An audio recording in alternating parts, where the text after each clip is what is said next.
Well, good evening. Welcome to Chinchilla Sports Network as we have a game between the Kansas City Royals and the Detroit Tigers. Tigers, with their 7-game home front, they're going to play 4 games against the Royals in the series and then 3 against Baltimore.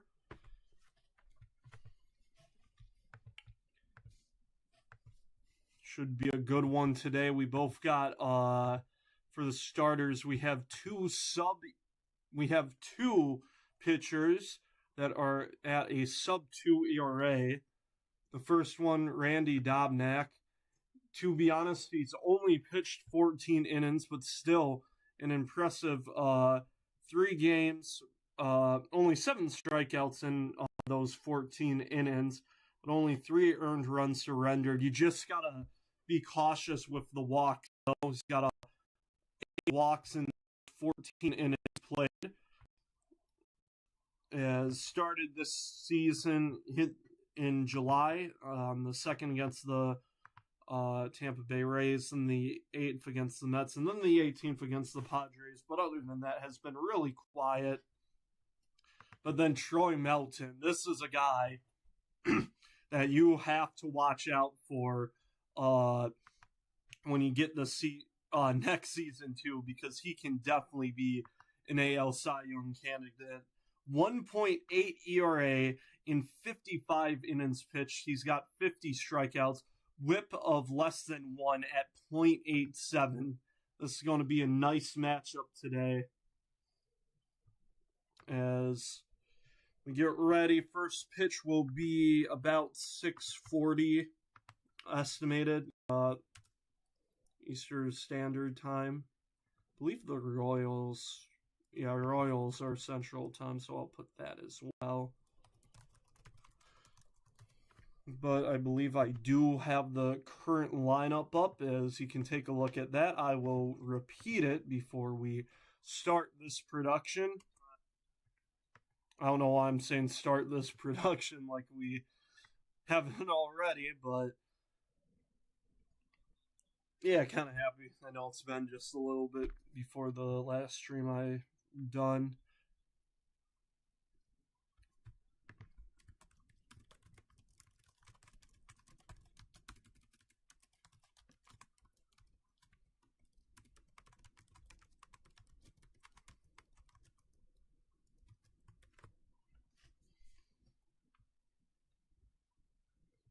But yeah, let's take a quick look at that lineup. You got Carter Jensen to lead off for the Royals today behind home plate after a long career by Salvador Perez. Then Lane Thomas batting second. Vinny Pasquantino is your number 3 hitter. And then it's Salvador Perez. Michael Massey, 5th. Isaac Collins, Josh Rojas, Nick Lofton, and then Andrew Velasquez. And for the Tigers, for their defensive positions, you got Karen Carpenter out in right, James Outman out in center, and then Zach McKinstry out in left. On the hot corner is Colt Keefe at third. At short, Kevin McGonigal. Gleyber Torres takes second. Spencer Torkelson takes first. And Troy Melton looking to yet have another impressive start. I could definitely pull up more, but last 3 games, LA against the Angels, only 1 earned run, 9 strikeouts. Did struggle with the walks, gave up 4, but nearly a quality start, just 1 out away. Athletics, 5 1/3, but no runs given up, 9 strikeouts yet again. And then against the Yankees, 2 hits allowed in 6 1/3 innings. No runs given up, as well as 7 strikeouts. It's been a great year for Troy Melton. Kansas City hoping to wake the bats up, as they are currently 17 games under 500. It's not over, but it looks like the Royals will be trying to rebuild for next year. As we're getting ready, infield's warming up. Troy Melton is on the mound, as we'll get that scoreboard for you.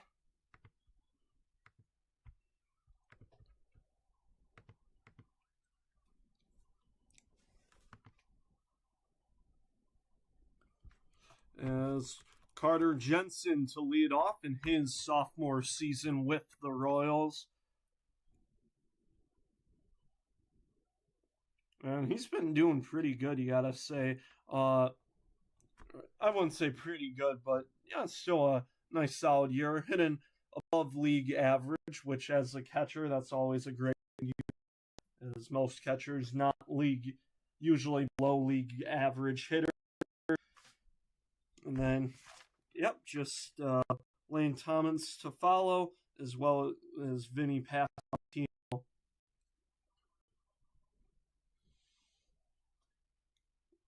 Broadcast showing the career home runs, and yeah, you see a huge difference.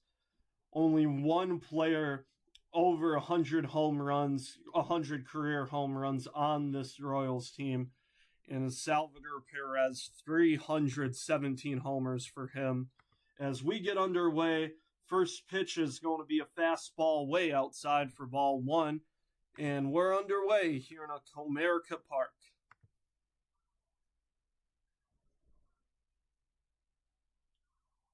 Jensen only 3 for 19 against the Tigers in his young career as he fouls one to the right field.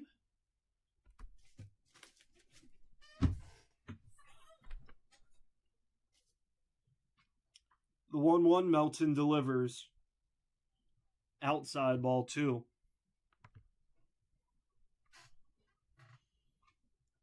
Now, one of the big things, Tigers being at Wrigley Field the last 3 games as the 2-1 swing and miss, nice cutter by Melton, is just trying to relieve the bullpen as Melton hopes to get a nice long out in. You had the 10th inning game on Monday where you used a lot of the bullpen, and then as this one will be way high for ball 3, full count to Carter Jensen. And then you had game 2 where the Tigers just got absolutely trashed, 11-0 game. Luckily for them, they only used 2 relievers as the 3-2 ball 4, just yet another high fastball by Troy Melton, and Carter Jensen will be aboard to start this ball game. And just with that start, it's kind of reminded me of his game against the Angels, his latest played game, as Melton gave up a run to start that ball game against the Angels, but was able to kind of just feel his tempo and get back into things. As Lane Thomas is going to just pop one high into the air, it's going to be Kevin McGonigal with the catch for out number 1.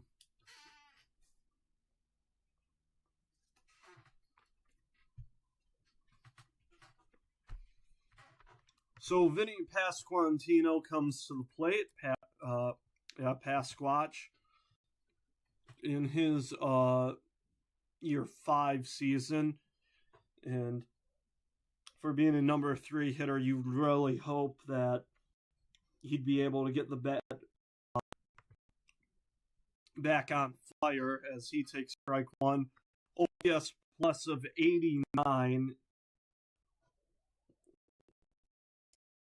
As a baseball team, you really just want that one guy as a throw down to first on ball 1 to even the count. As Jensen gets back there safely. And you already had that guy, that was Bobby Witt Jr., but now he's on the IL. So right now you would definitely love just one more bat to kind of just step it up. The 1-1, this one smoked down the right field line, but foul.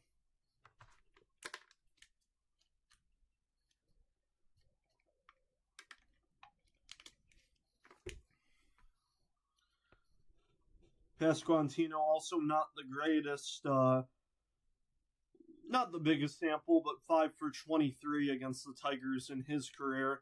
That does include a home run, though, and it's going to be 6 for 24 as a base hit into left field. Jensen will stay at second, but the Royals have their first hit of the ball game.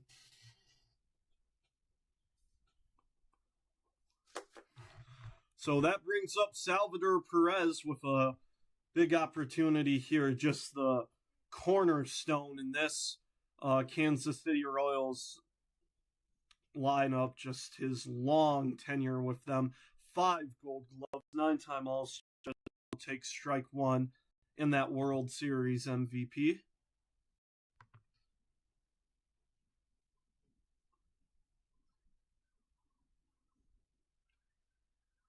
Oh, by the way, for the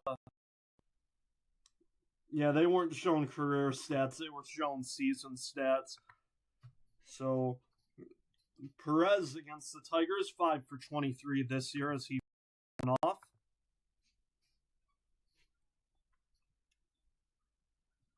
Third highest swing rate in the MLB as the 0-2 by Melton, low curveball.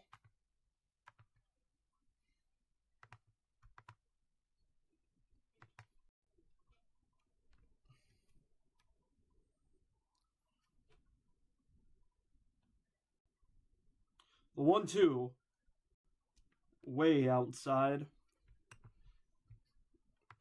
So Perez was thinking about it, but was able to hold up. He's also looking for that number 318 in the home run department, as George Brett right now still tied with Perez in career home runs as a Kansas City Royal, as Perez fouls another one away.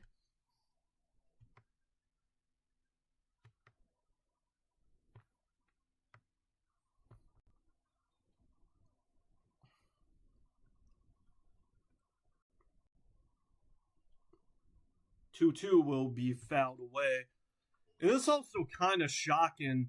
Going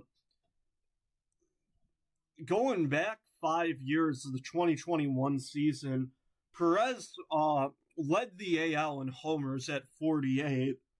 I believe 2022 was the 62 home run season by Judge afterwards, as the 2-2 fouled off hit the dirt first, and then I believe hit Perez's knee. He's all right, though.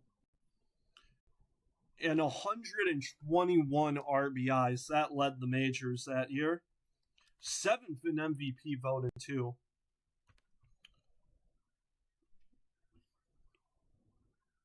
(2025) as well. Perez, a league average hitter, as the 0-2 just fouled off. I don't know how he managed to spoil that one. Curveball well outside, and Perez, like Vladimir Guerrero when he was hitting, just able to somehow make contact with that ball. 9th pitch of this at-bat coming, 2-2 count to Salvador Perez. High fastball. We're going to have a 10-pitch at-bat. Melton already at 20 pitches to start his day.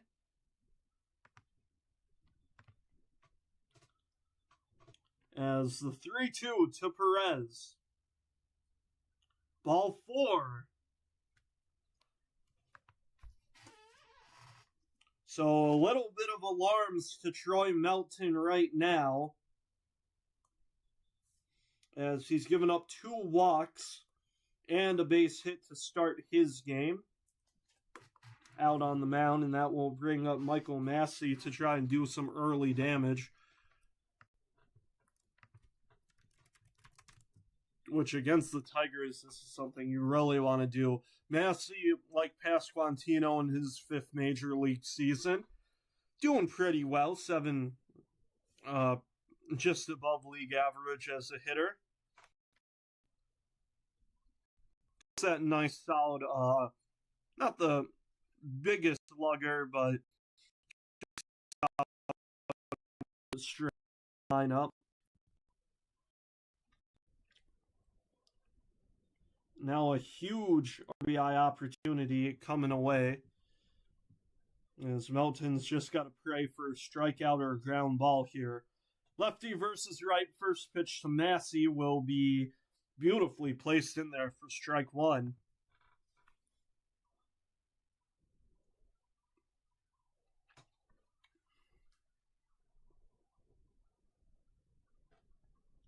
The 0-1. Did he go? Yes, he did.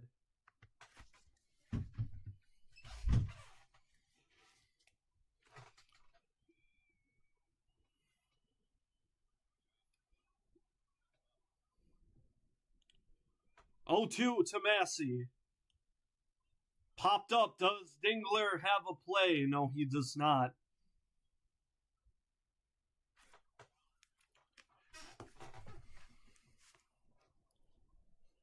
Montero, who pitched yesterday for the Tigers, something similar like this happened where he had a very long inning against the Cubs to start his day in the first.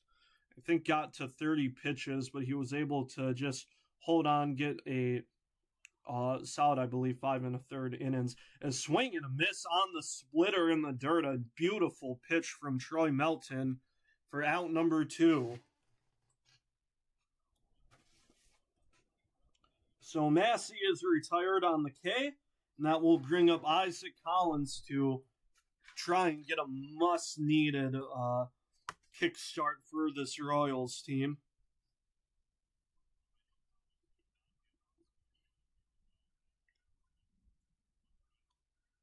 First pitch will be fouled away.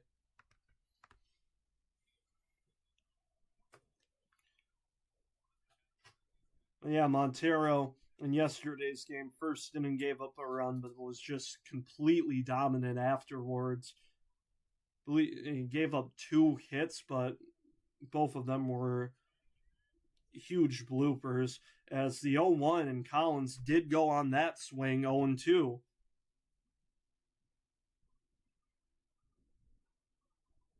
Yep. So Melton just hoping after this first inning trying to settle in the 0-2 swing and a miss, and I don't know what just happened. The ball went in the dirt on the swing and a miss. Dingler decided to go home on it. Could have gone to first on that play if that was that was a strikeout. Dingler decided to go home on that play as the ball was away. Melton had to make a bit of a jump and had to tag home plate with his foot. And just a nice jump and play by Melton. 2 crucial strikeouts to head to the bottom of the first, tied. 0-0. As we'll get that lineup.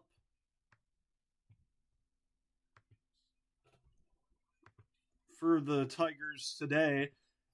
Leading off for the Tigers, he's been leading off for pretty much most of the season, is Kevin McGonigal, AL Rookie of the Year favorite. Gleyber Torres batting second. On the third 3 hole, it's going to be Colt Keith, as facing the right-handed pitcher Randy Dobnak. Riley Green, the cleanup. Dylan Dingler batting 5th. Kerry Carpenter 6th. Spencer Torkelson will bat 7th. Zach McKinstry 8th, and James Outman will be the last hitter. Take a quick peek at that Royals defense. Out in right is Nick Lofton. In center is Lane Thomas. Out in left is Isaac Collins. At third is Josh Rojas. At short is Andrew Velasquez. At second is Michael Massey. Over at first, Vinny Pasquantino. And behind the plate is Carter Jensen. Like I said about Randy Dobnak, like Troy Melton in that top of the first inning, you really got to be cautious about the walks. 8 walks in 14 innings. 7 strikeouts in those 14 innings, but has only given up 3 earned runs, giving him an ERA of about 1.8.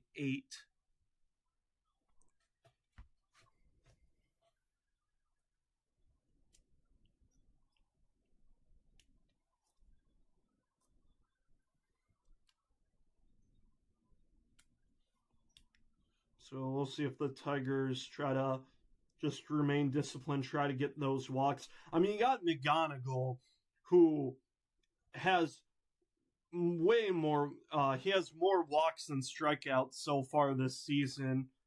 And you got Gleyber Torres, who's a very well-disciplined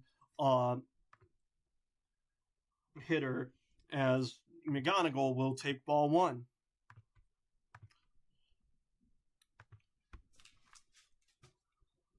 One zero.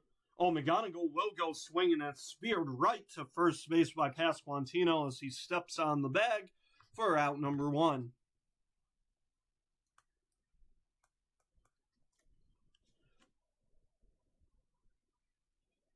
Oh, yeah. Randy Dobnak, United States Professional Baseball League pitcher for the Utica Unicorns.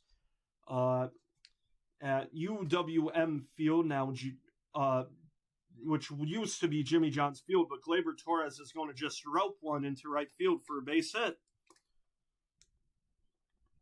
So, completely the opposite of what I imagined, as the Tigers, their two best disciplined hitters are going swinging early, and that will bring up the lefty Colt Keefe. Torres, nice to see him coming back from his oblique injury. That brings up Colt Keefe. First pitch outside for ball one. Keefe batting a solid .252, but you'll mainly see him just facing righties. When you get a lefty out there, it's either going to be Matt Vierlin. I think Ben Maligieri is still with the Tigers right now. It's one of those guys that are usually to replace him when they do get a lefty reliever out there. Count even to Colt Keefe. The pitch, swing and a miss, 1-2.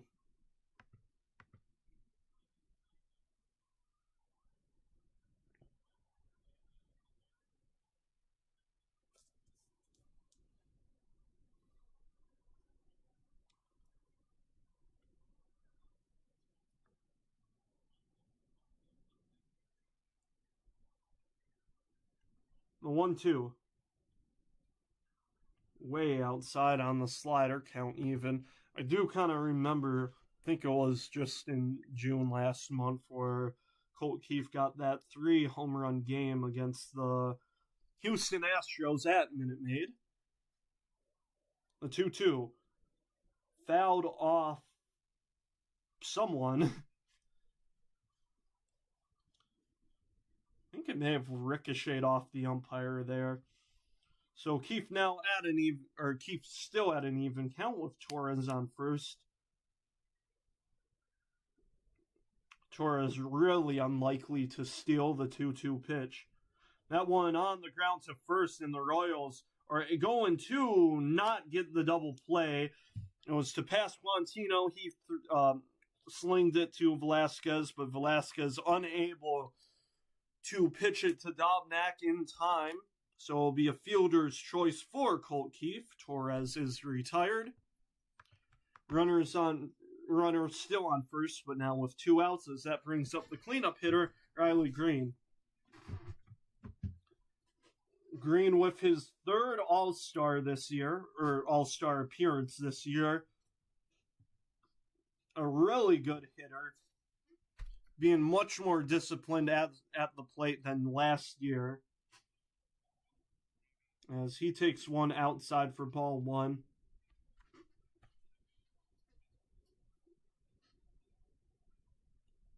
And another miss for ball two. The only issue is, it seems that with how good he's hitting, he's just doesn't really have too much of that clutch factor. Count 2-0 to Green, as he's going to rope one into right field for a base hit. Colt Keefe should be able to get to third easily, as he will do so. Runners on the corners with 2 gone.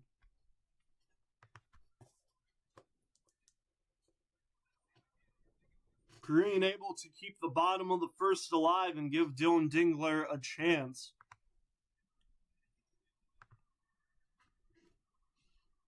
Dingler with his first All-Star appearance at Philadelphia.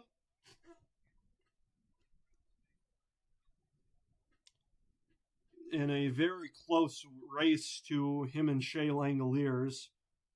it was a shame we didn't see him on the Phase 2 vote. It was instead Alejandro Kirk against Shea Langoliers, as Dingler will take strike one. This season only hitting .238 against the Royals, but looking to deliver here. 0-1 is going to be called strike two on the check swing.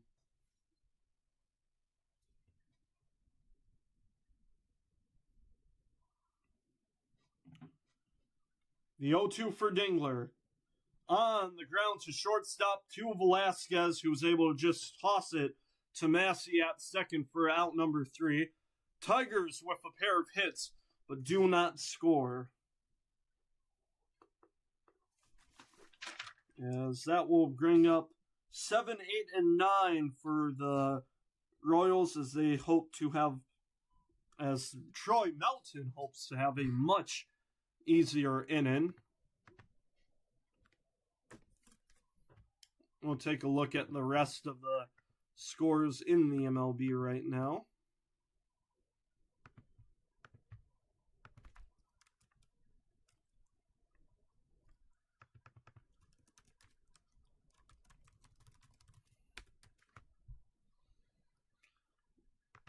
As, not too many games tonight. This is actually going to be the last game today. As, only 5 on the schedule. And the only other one that's going right now is the Diamondbacks against the Cardinals, which is 4 in favor of the Diamondbacks right now, 4-2 in the top of the 7th. Braves were able to beat the Padres in a close 6-5 victory. Twins with a W against the Guardians, 3-1, and the Blue Jays with a 3-1 victory against Tampa Bay. So it'll be Rojas, Lofton, and Velasquez. As I guess much more games tomorrow, though, as I believe there will be there will be 15 games on this Friday night. Tigers take on the Royals in Game 2 at 6:40. As Melton back on the mound, warming up.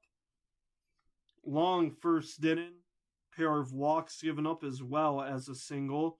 I was able to get 2 crucial strikeouts to end the inning.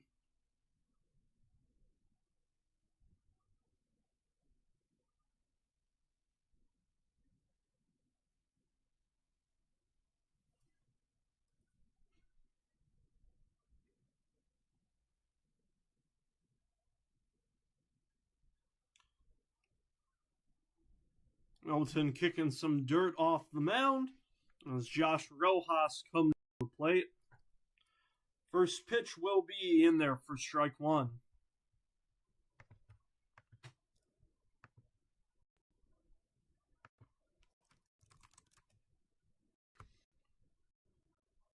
On one way outside and high to even up the count.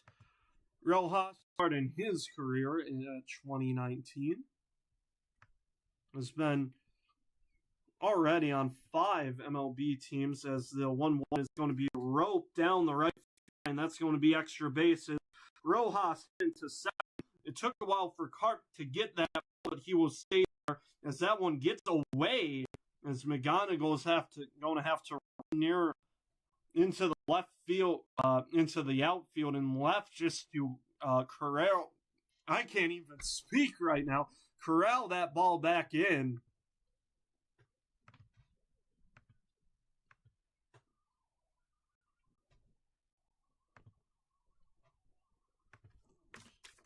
So first extra base hit today come from Josh Rojas,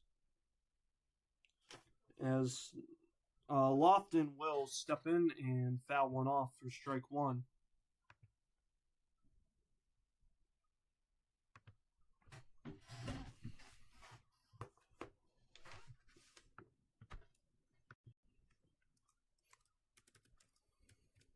The 0-1, that one, chopper to third.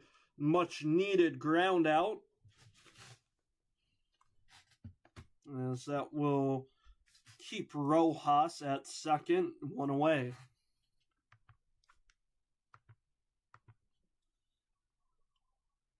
So, number 9 hitter in the name of Velasquez coming up to the plate.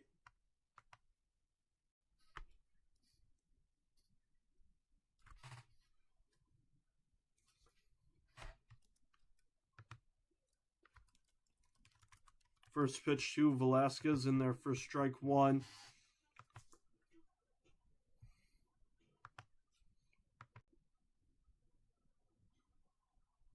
Spent most of his season in the minors at a nice 270 batting average. Was able to get called up back to Kansas City as that one speared to first, and a nice play by Torque to prevent the first run of this ball game.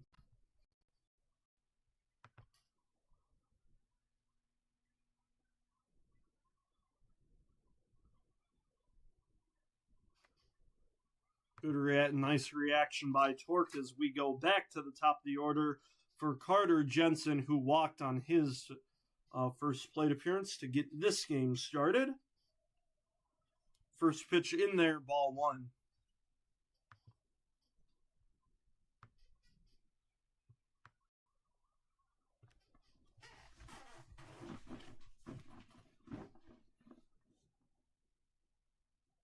"1-0 will be fouled away.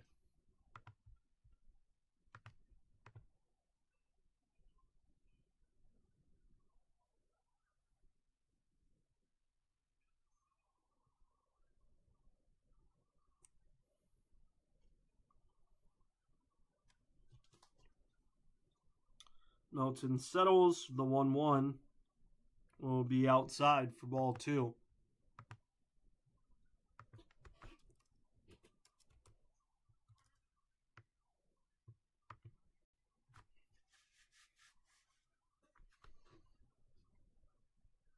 Two-one to from Melton. That one's going to be on the ground to first base, and a nice play by Torkelson on his knees, able to Melton at first.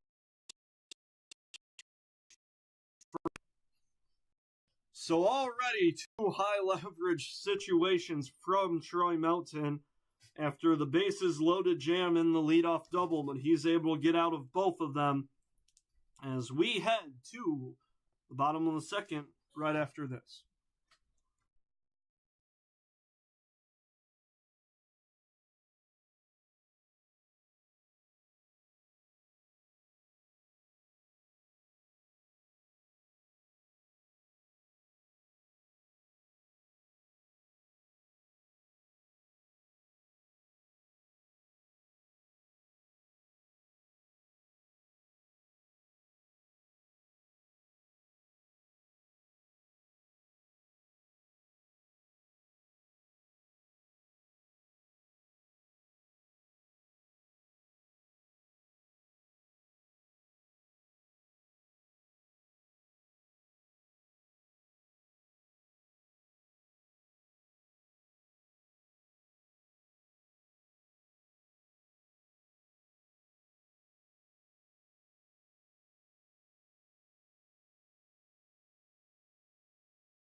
Almost ready for the bottom of the second inning.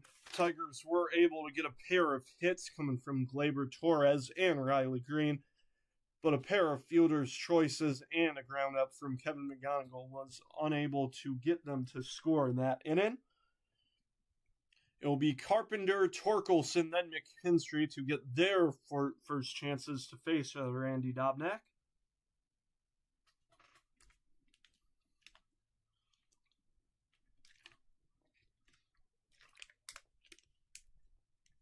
Dobnak, unlike Melton, did get into more of a 2-out jam with that nice hit by Riley Green. But I forget what the pitch count was, but I think a much smaller amount of pitches as Kerry Carpenter is going to smoke one to second and a nice backhand from Massey to get the first out. 1 pitch, 1 gone.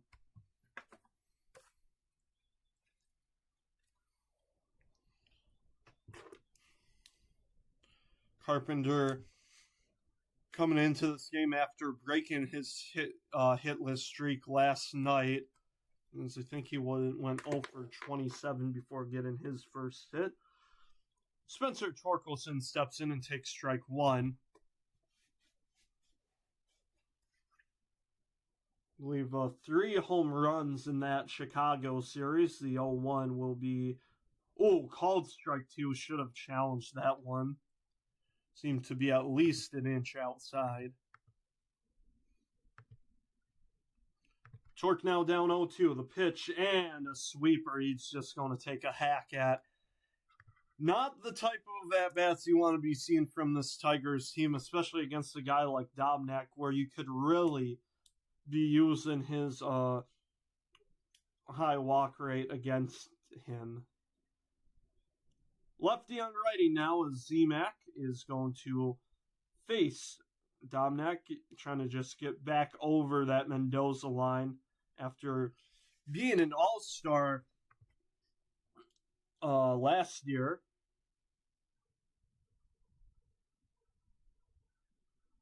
The 0-1 swing and a miss on the off-speeder.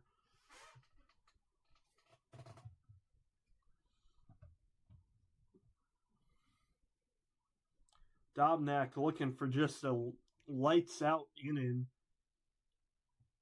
And this one to center, and that will not be the case as Zach McKinstry will be able to get on with 2 gone. So James Outman now has a chance for the Tigers.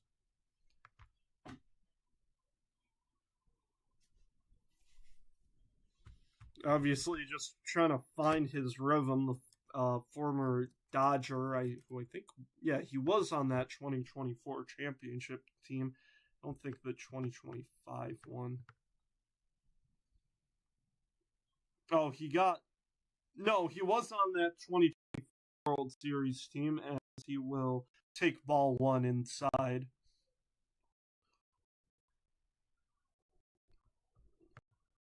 He's just finding a groove with the Tigers. Hitting only 154 as he's going to take a swing and a miss. Does have a few home runs on this Tigers team with 3. I wouldn't say complete, but before James Outman, there was also Jahmai Jones as Outman takes one outside for ball 2. Which obviously Outman doesn't bring too much hidden wise, but you can place him in center field and he's going to try to be the best Gold Glover he can, as that ball absolutely smoked down the right field line but foul. Whereas Jahmai Jones,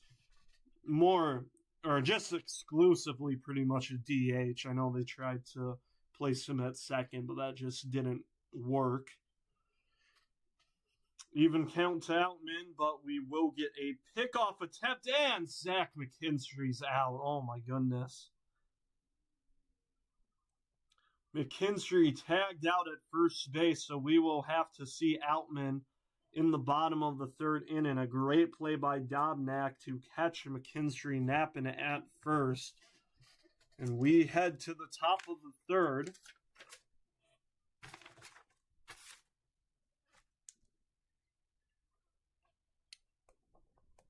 It will be 2, 3, and 4 for the Kansas City Royals.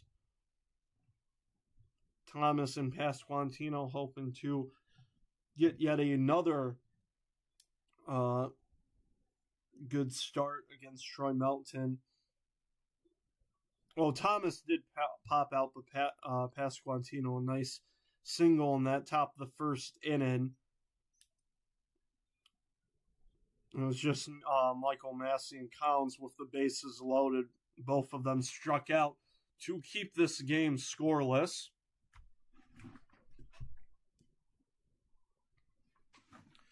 Salvador Perez hoping to have no one next to him in that home run leaders. Tied with George Brett right now at 317. Chance to make Royals history.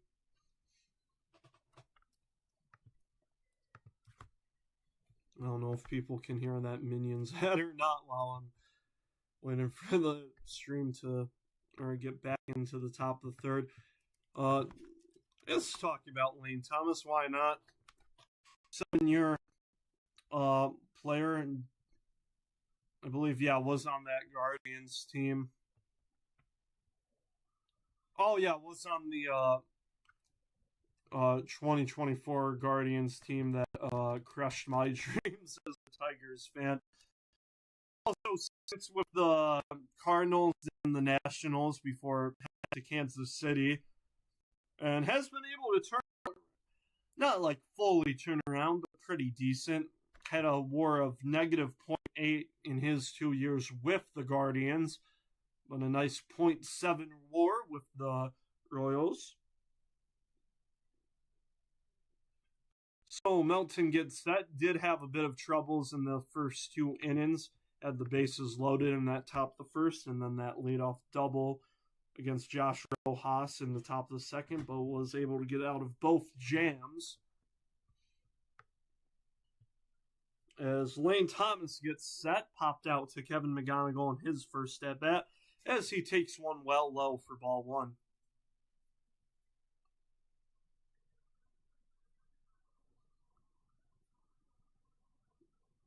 Melton just trying to really find that control again, which obviously isn't the end of the world right now, still pitching dominantly.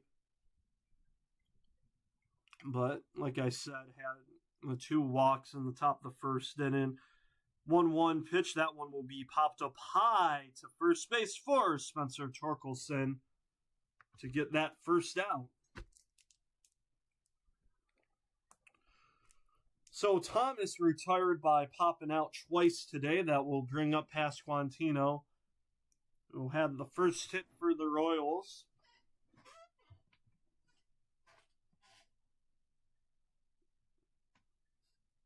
I forget if it was... No, it was Perez who had the 10-pitch walk against Melton today, as Pasquantino will take one well outside for ball 1.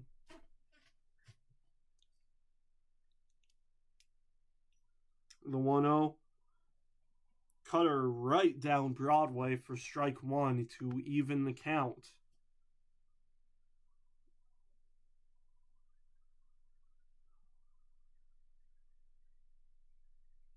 The 1-1 going to be called ball 2, as I think Dingler just kind of shifted his glove in a weird position, but this should be strike 2, and yes, it will. Yeah, that's just one of those pitches where it's like Dingler just absolutely knows that was a strike, but kind of gave the home plate umpire a hard time trying to locate that pitch. The 1-2. Outside, or inside, nearly at the knees for Pasquantino to even up the count at 2-2.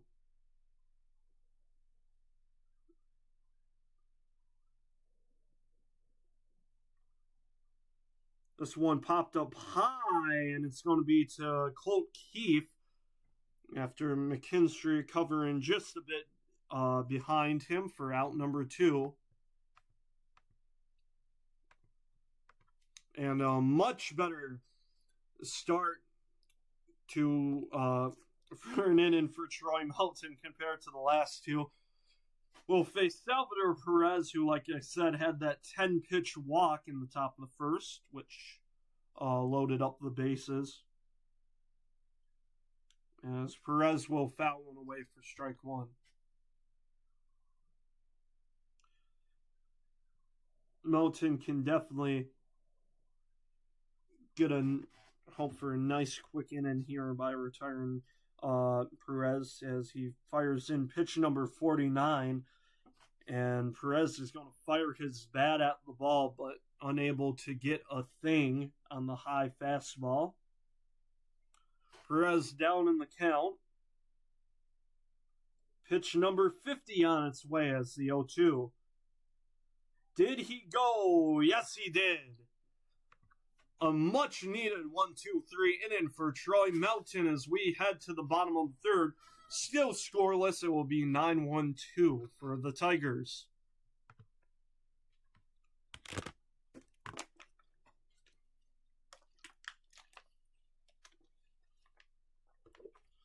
And like I said, going into this game against Dobnak, I think would be really nice here for the Tigers if Outman can just get a quick or just get on no matter what. And then that brings up McGonigal and Torres. And if they can just remain well-disciplined, just ensure they don't put anything on the ground, that would be a really nice bottom of the third against Dobnak, who I believe is under 30 pitches in these first two innings. Gave up those two singles against Torres and Green in the first and did give up that single against Zach McKinstry in the bottom of the second, but was able to pick him off to end the inning, causing Outman to lead off in this bottom of the third.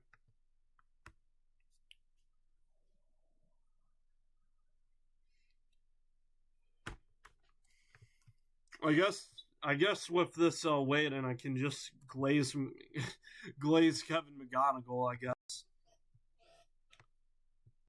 But yeah, this is obviously the Tigers. There's still a good chance the Tigers are a bit of sellers, especially if they do end up trading Tarek Skubal near the deadline. That's still to be decided. As there may be even a good reason to. I mean, you got Skubal. You still have Flaherty is injured, but he's had a good his first post injury.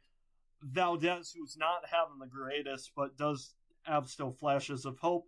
Melton's just pitching phenomenally. Casey Mize is doing great. Jackson Jobe will be returning in August, and you do have guys like Reese Olson and Ty Madden up and waiting, as well as Cater Montero. So if you do trade Skubal and get some much needed bats, that could still be a huge win for the Tigers. First pitch to Outman outside for ball one. But now you have quite possibly your franchise star in the name of Kevin McGonigal, and even while it being in his first major league season, Outman takes one on the outside edge for strike one, as the even pitch to Outman will be a swing and a miss. Dobnak now going to pitch number 30 on for today, as the 1-2 to Outman. Outside, that may have just barely clipped. Jensen will not challenge. Count will go to even, and virtual strike zone said it did. The 2-2. That one also inside. Very close. Jensen will not challenge. Count now full. And you could love, if you're a Tigers fan, to see a James Outman walk here. The 3-2. He will stay alive, as this one will be chopped down the first base line.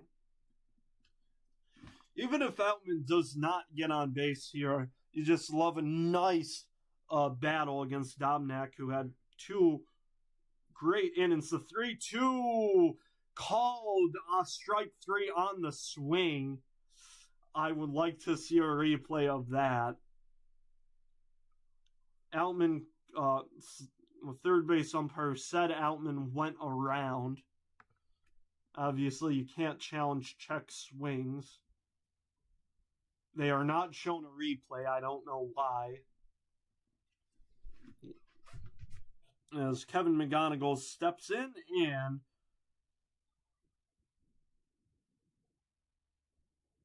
takes ball one. McGonigal with a ground out to first in his first at bat and will do the same thing. This time 3-1. McGonigal thought he beat it, though. It looks like Domnack got there pretty easily. Let's see, maybe. Oh, that one was actually pretty close.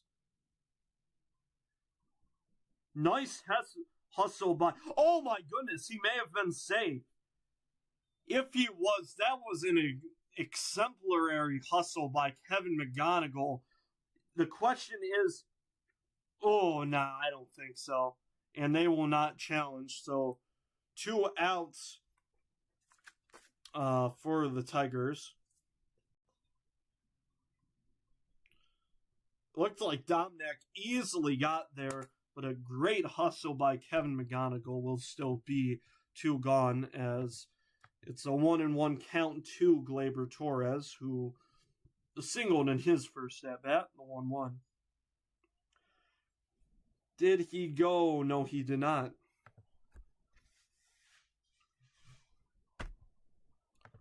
Still shocked they didn't show the strike 3 call, strike 3 swing by James Outman. Sinker beautifully placed by Domnack.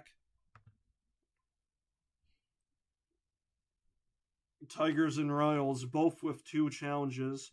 Only 1 challenge today as a ground ball to third. As it will be Rojas to Pasquantino to end the inning. Yet another, this one a much better inning by Domnack as he's able to get the Tigers 1-2-3. 2 challenges both for the Royals and Tigers still. Royals have not challenged yet today. Tigers had one with Dylan Dingler on a strike call where the entire ball was in the strike zone. Top of the 4th inning we go. It will be Michael Massey with Isaac Collins to follow, and then Josh Rojas. Massey and Collins trying to not repeat what they did as both of them struck out with the bases loaded. Rojas, though, trying to repeat somewhat of what he did as he had a leadoff double to start the top of the 2nd.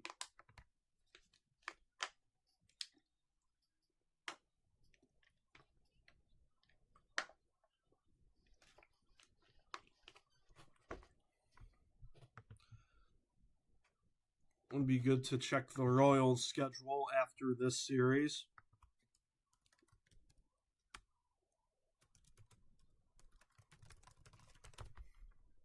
Royals got this 4-game series against the Tigers, but afterwards, they will then face another divisional rival against the Twins at Minnesota, and then they'll still continue their road trip, so a long 10-game road trip for the Royals, as they will face the Colorado Rockies, and then they will get their home front by facing the Twins then at home, and then face the Chicago Cubs.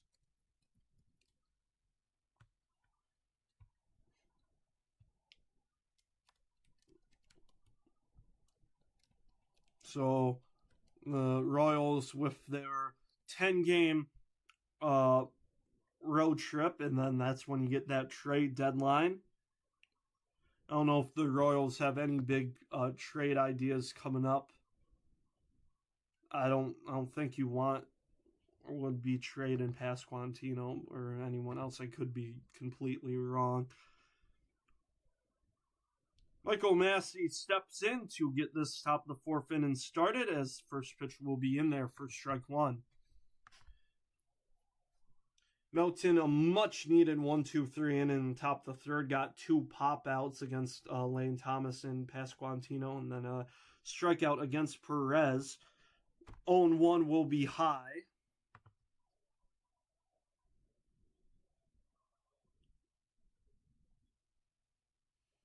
yeah, just was really nasty against Michael Massey. 4-pitch strikeout.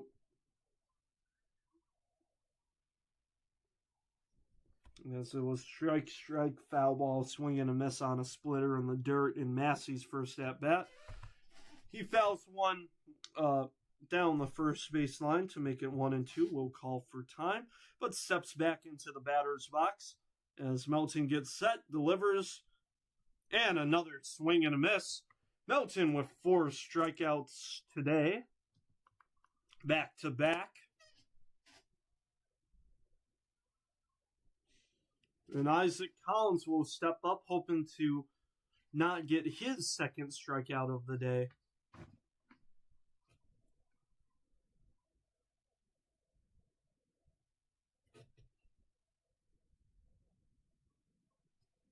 First pitch to Collins.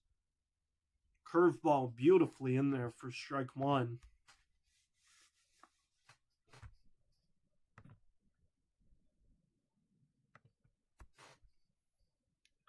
The 0-1. Cutter inside, evens the count.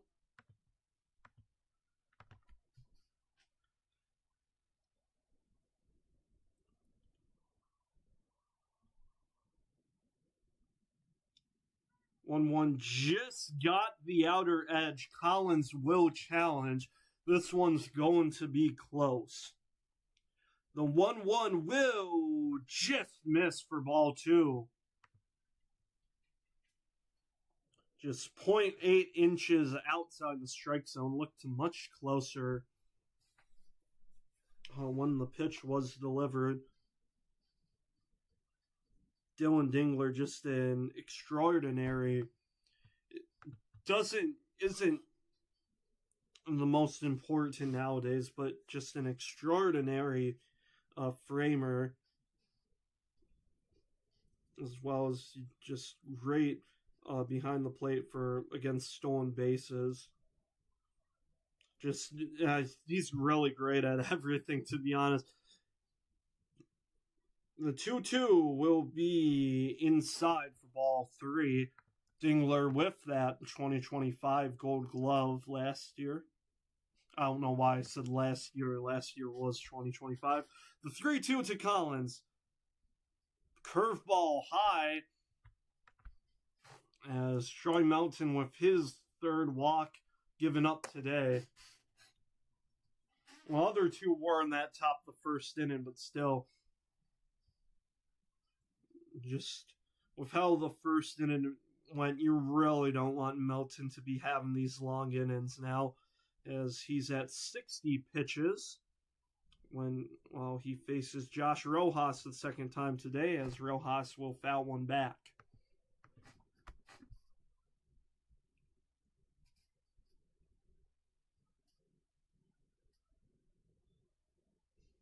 Rojas, the sole extra base hit so far in today's game.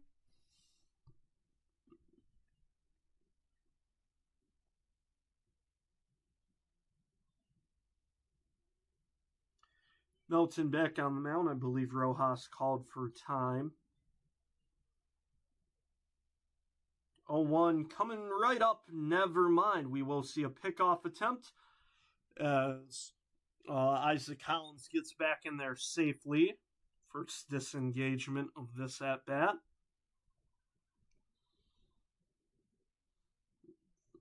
Obviously, I wouldn't say it's the biggest thing, but especially with just the pace of play, having the 3 disengagement rule, just a really great ad from Major League Baseball.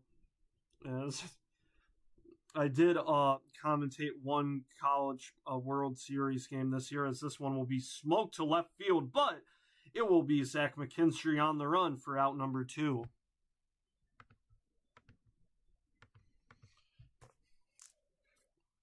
It seems scary for a second, though, as Zach McKinstry with his shades, but did have to battle the sun for a second. I was just trying to track it down. Had to go a bit more forward than what he originally expected. but 2 gone with still a runner on first, as that will bring up Lofton, as he's going to smoke one really nicely to left field, but it will go foul. Lofton with a ground out to third in his first at bat.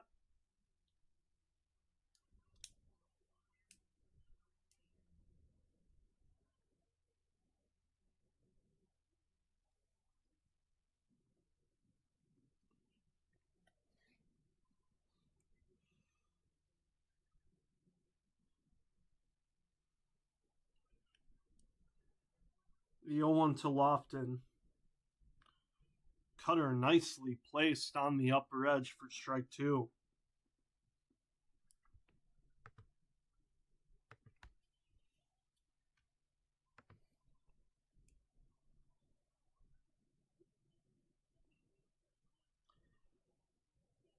Melton looking to get the Tigers' bats back out there to try and get their first runs of the game. The 0-2. Swing and a miss in the dirt.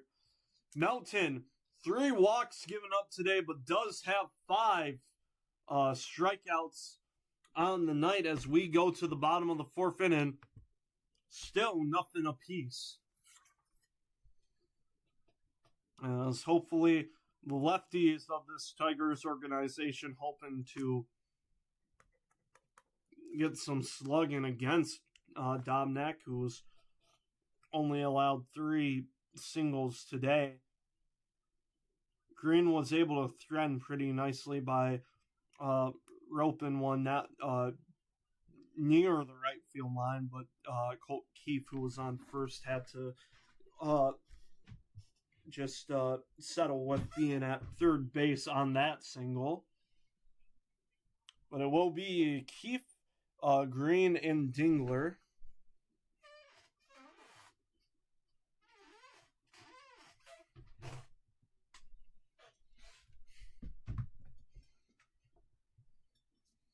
As Tigers take a look at their schedule, as they have their obviously this 4-game series. It's going to be a total of 7 games on the home front, as they will face the Orioles July 27th to the 29th.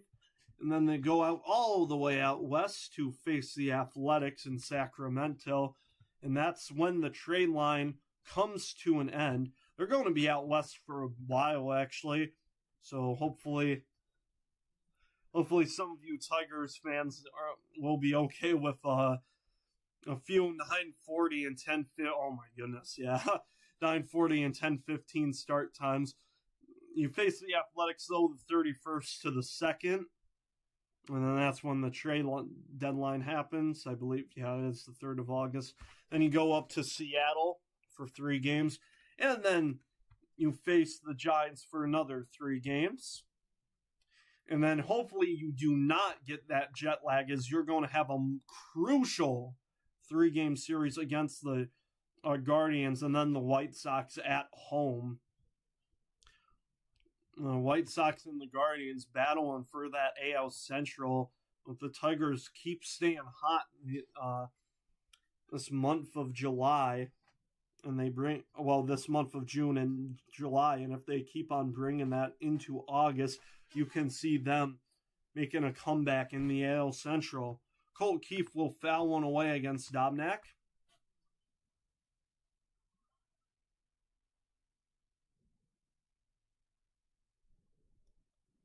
A 1 will be nice changeup by Dobnak, but Keefe will be able to resist the swing, count even.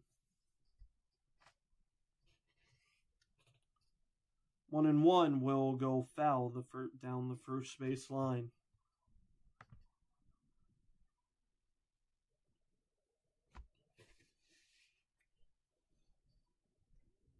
Now, last thing the Tigers were hoping, you may get a pretty long outing from Dobnak, and honestly, maybe not the longest outing from Melton. Melton, it was able to settle in the 3rd and 4th as Colt Keefe, though, almost able to get one down the left field line, but it will just go foul. Story will, I can't even speak. Count will stay at 1-2 for Colt Keefe as just a couple feet foul, or just to the left of that foul line on the third base side. Keefe settles, hoping to do something against Domnack. Like I said, had 8 walks in 14 innings pitched coming into this game, but Domnack has not surrendered a walk today. The 1-2 to Keefe. That one liner to second. A nice dive and play by Massey. The throw to first in time for out number 1.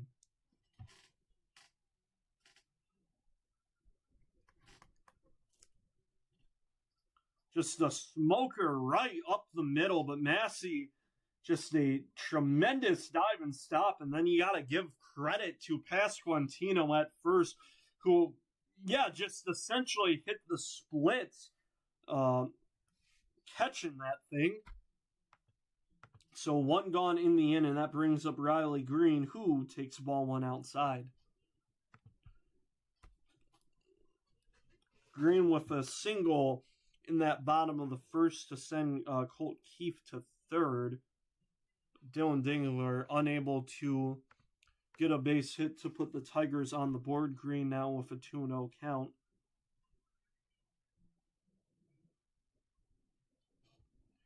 And Green now with 3 straight balls. We did see in last night's game when Hal Yu Lee was hitting, took a green light on the 3-0 pitch. We will not see it here as Riley Green will take it for strike 1. Hal Yu Lee went swinging on 3-0 and got a clutch 3-run homer against the Cubs. The 3-1, that ball just absolutely, I think tomahawk is the right word. Whatever it is, Green just sends it high to left field for out number 2.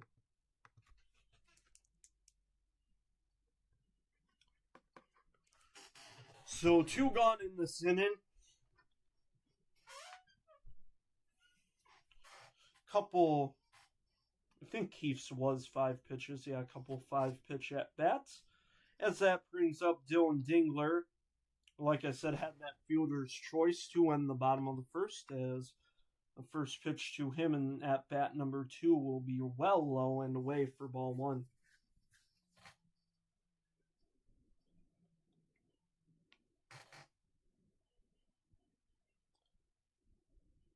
The 1-0 inside for ball 2.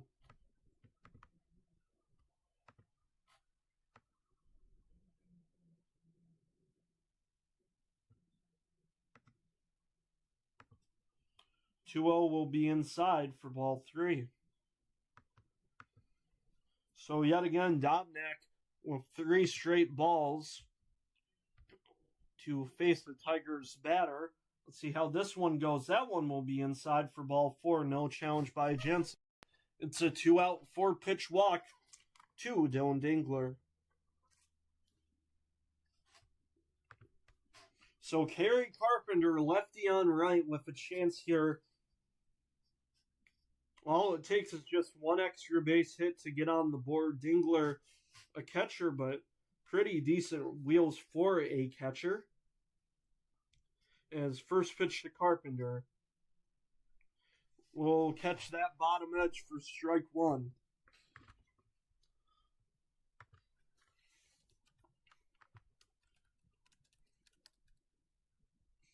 Royals coming into this series against Detroit with a sweep to end their home front.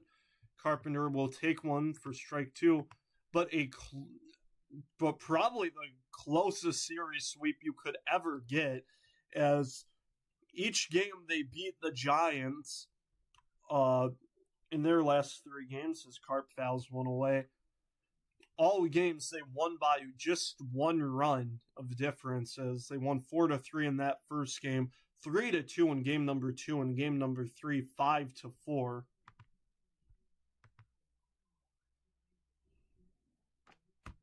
Domnack, a bit of a longer inning compared to at second and third.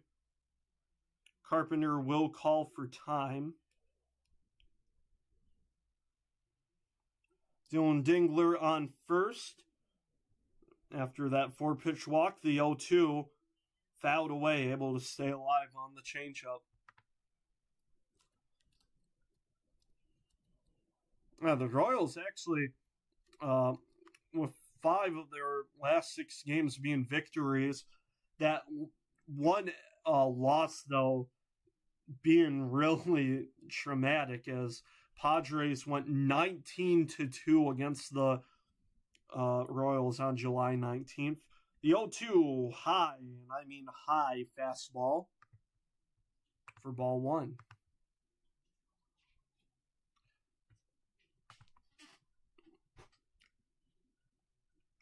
That's the thing about baseball. Sure, run differential is important, as here comes the 1-2.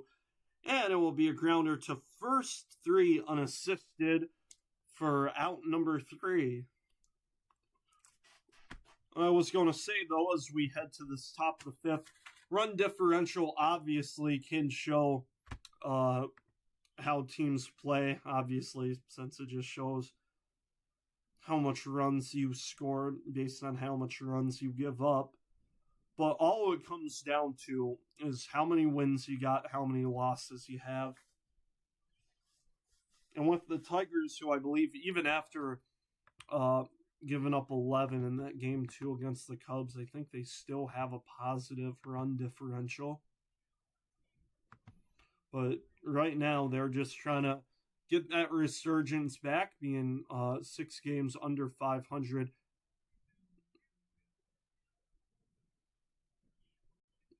Yeah, plus 28 runs. Yeah, plus 28 run differential for the Detroit Tigers.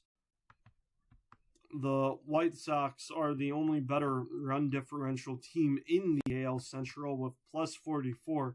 But you look at the Cleveland Guardians, who are 4 games over 500 compared to the Tigers 6 games under 500.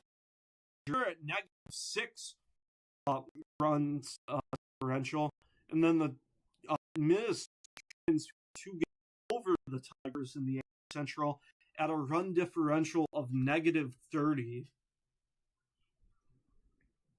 Kind of similar thing with the Rays and the Yankees. Rays, a whopping 16 games over 500, but only a run differential of just plus 30 compared to the Yankees, who are just only 2 games behind the Rays, and they got a run differential of plus 88.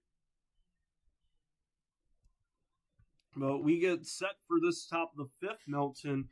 Hoping to get a quick one here to get that, to at least get some time in the top of the 6th inning. Should be able to if he just goes nice and quick here. About, I believe he's at 68 pitches on the day, as he goes to face 9-1-2 against the Royals. As Velasquez, who lined out to first base, Colt Keefe really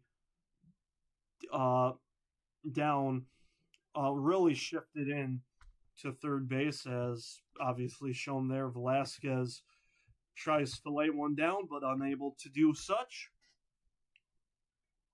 Melton now pitching pitch number 68. Velasquez goes swinging this time, but fouls one away for strike 2.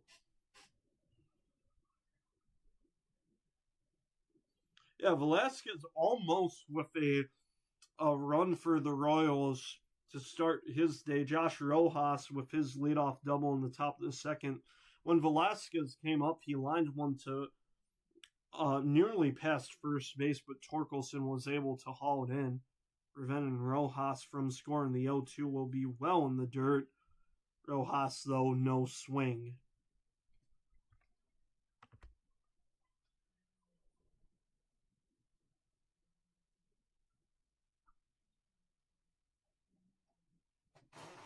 Also would be good to show Tigers' bullpen usage these last few games. The 1-2, though, the dive and play from Colt Keefe. He fires it to first in time. Keefe still well shifted into third base just to not be hit by a surprise drag bunt. And he makes a very, and I mean very, quick play to first for out number 1.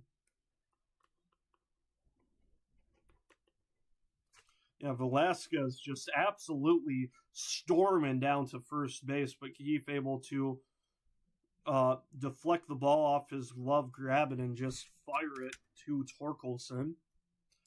As pitch number 70 to Carter Jensen will be first pitch ball.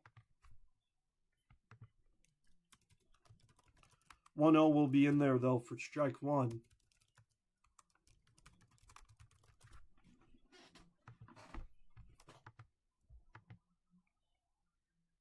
The 1-1 for Seamer outside and high for ball 2. We have seen a few of those pitches by Melton that have just, some of them have been kind of throwaway pitches today. It was like, his count now evened up back to 2-2. As we kind of saw this in his last appearance against Los Angeles. 4 walks given up. He has 3 today, as this one's hit pretty well to right field. Back goes Carp, and that one may have gotten over the wall. We'll see here. We'll see if that got over the yellow line. Right now, it will be a 1-out double for Jensen.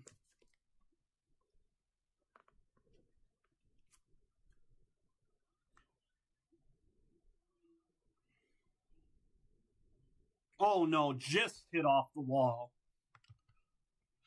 So Troy Melton and the Tigers catch a huge break there.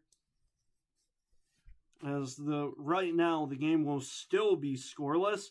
First pitch to Lane Thomas, swing and a miss, strike 1.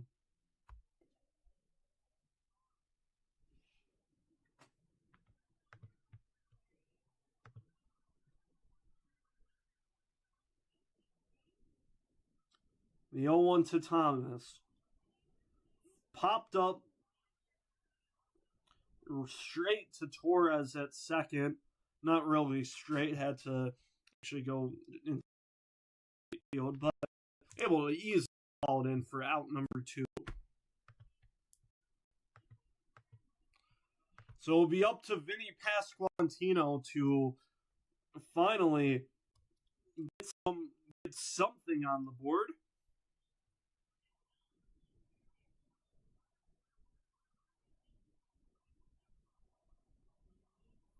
First pitch to Pasquantino, nicely on that outer edge for strike 1.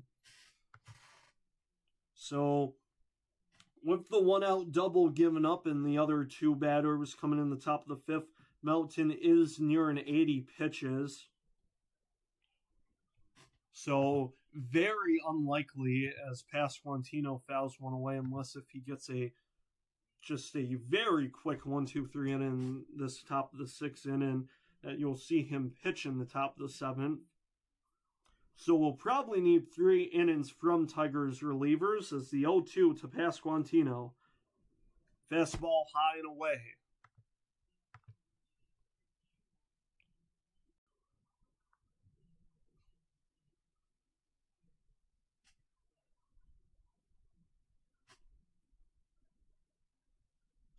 The 1-2.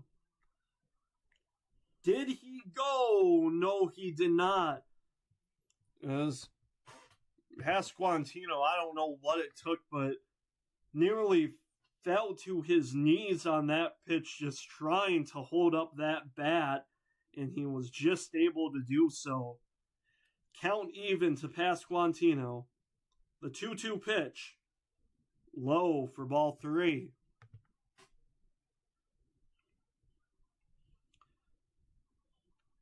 What's been a struggle looks like for Vinny Pasquantino, just unable to slug the breaking ball this year. He has a slugging percentage against 130 against the break-in ball, which for qualified hitters is the lowest in the MLB. The 3-2. And another break-in ball by Melton, but Pasquantino will hold up. It's Melton's fourth walk issued today, just like the 4 walks he gave up against the Angels.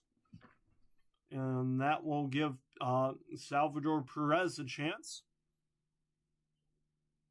Did have a walk in that top of the first, but did strike out in the top of the third inning to end it.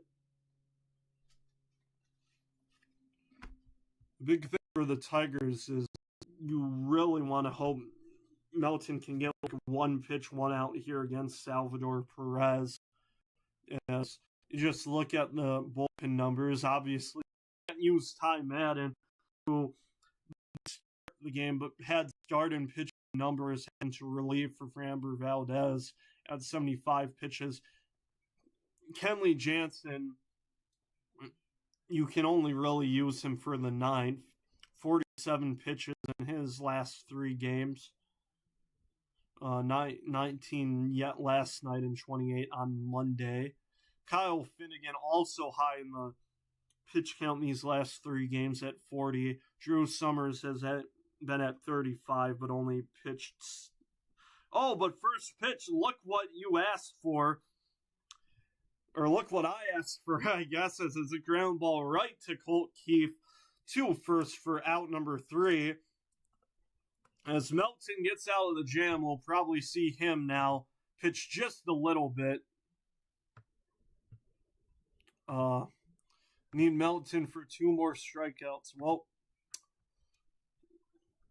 you may get him in 2 more at-bats, so Godspeed. His pitch count is getting a bit up for Melton, so his last inning will probably be that top of the 6th inning. But going back to Tigers' bullpen usage, can't use Ty Madden. Jansen, you're only really going to want to use in the top of the 9th for that save situation if that happens. Finnegan, like I said, a high, pitched 26 on Monday, 14 on Wednesday. Summers, like I said, 29 on Monday, only though threw 6 pitches last night. Hannafy pitched, had 28 pitches on Tuesday. Drew Anderson did pitch in last night's game, but only had a pitch count of 16, so that isn't the worst. We'll see. Probably the best of the guys you want to use is probably, we'll see. Wigsback, though, only 15 pitches in his last 3, and that last one being on Monday. And then Holton didn't pitch Tuesday or Wednesday. He only had 13 pitches on that Monday game. We'll look at who's hidden in that bottom of the 5th inning. It's going to be Torque, McKinstry, and Outman.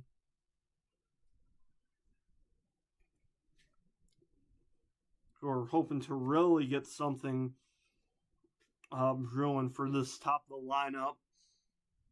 However, top of the lineup has gone 1 for 6, whereas with the the 1, 2, 3 hitters have only gone 1 for 6, Torres with the sole hit in that group.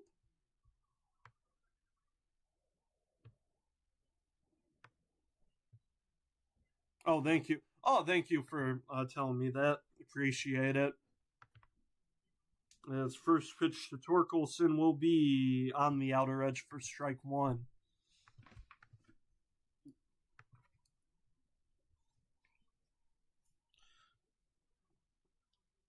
The 0-1 swing and a miss on the sweeper for strike 2. Torkelson with those 3 home runs.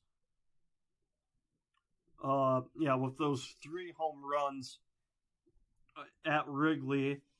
At 19 home runs right now, could get 20 today.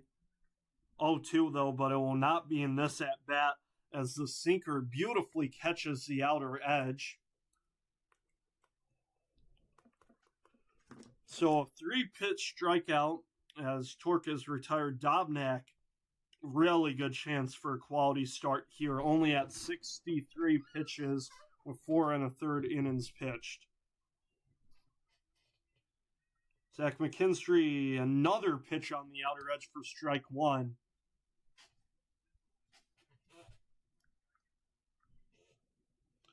McKinstry in his first at-bat singled, but was picked off to end the bottom of the second inning. 0-1 pitch way inside and low. I always, especially when I see the 3-pitch strikeout to start the inning, I do get a bit antsy about the immaculate inning. Oh my goodness, I don't know how McKinstry decided to swing at that one. Changed up exactly placed on that ball one pitch. Same location, but McKinstry just went swinging for the fences, the 1-2, and will go swinging for that one into right field for a base hit. First hit the Tigers have had since the bottom of the second inning, which was also from Zach McKinstry.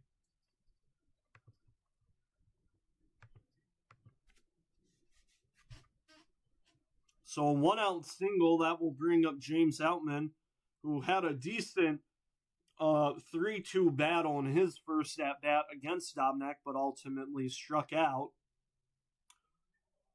But if he's able to get on here, really give McGonigal a great opportunity the Tigers haven't had except the bottom of the first inning when they had runners on the corners for Dylan Dingler with 2 gone, though.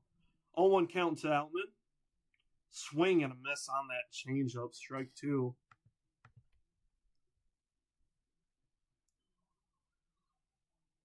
Dobnak now reaching 70 pitches.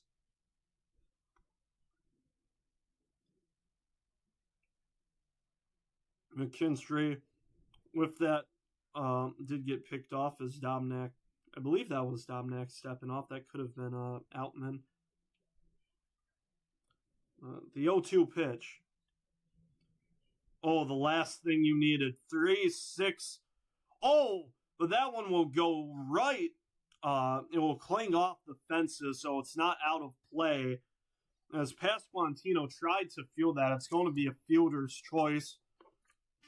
As it was Pasquantino to Velasquez. Pasquantino tried to get back. Or he did get back, but Velasquez completely sent it well to the left of Pasquantino. So inning still alive for the Tigers. It's going to be Kevin McGonigal in his 100th Major League game. He has got on base 171 times this season. First pitch will be well away for ball 1. McGonigal 0 for 2.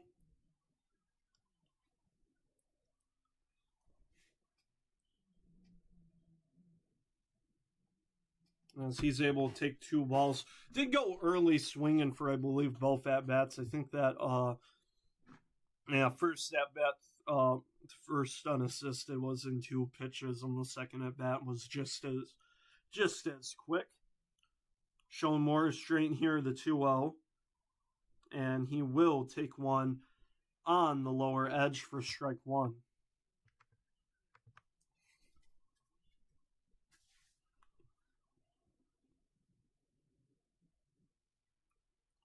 The 2-1. That one, that was beautifully placed. Sinker, bottom left corner by Dobnak. As he, like Melton, looks for 5 scoreless innings. Outman on first, the 2-2, as McGonigal does stay alive, able to make contact on that changeup below the zone.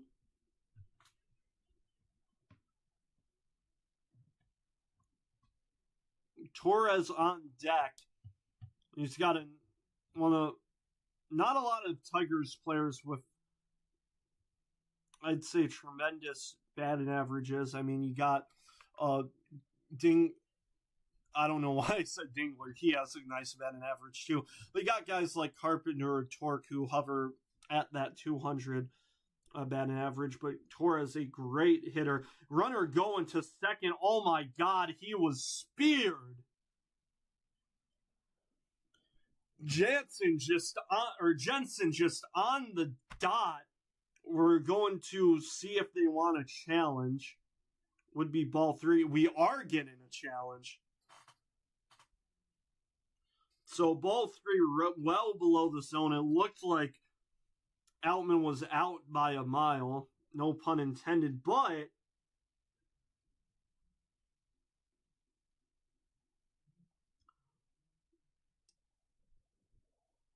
going to see here. So that was Velasquez with the tag. And it looks like his wrist area was grazing on Outman. But it looked like he may have been safe. The angle is just, you had looking at it, the wrist guard of Velasquez is tagging Outman. But it looks like he may have got under that,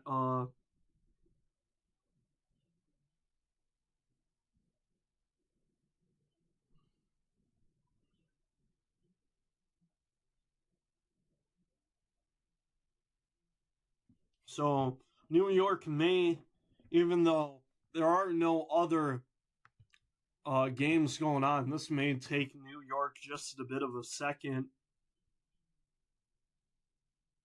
Personally, it looks like he may have been well safe. The only issue is with how it works. And the runner is out. So Outman is caught stealing to end the inning. That will give the Tigers 1, 2, 3 in the bottom of the 6th inning. And so that will take us to the top of the 6th. It will be Massey, Collins, and Rojas. We'll see if Melton does start that inning. He should start it. We'll just see when he's pulled. As I believe Melton, I think he's in the mid-80s right now. Luckily for Melton, he faces Massey first, who he has a pair of strikeouts against. Does also face Collins, who he also struck out but gave up a walk against too. As we'll see, we'll also see who the Tigers warm up into the bullpen. This could just could also take a quick look around the league. I talked about the finals. I kind of want to see what the final of that Diamondbacks-Cardinals game was.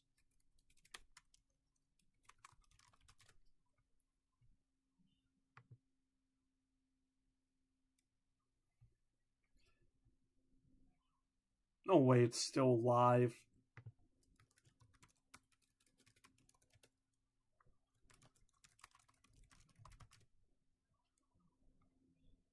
I don't know what happened, but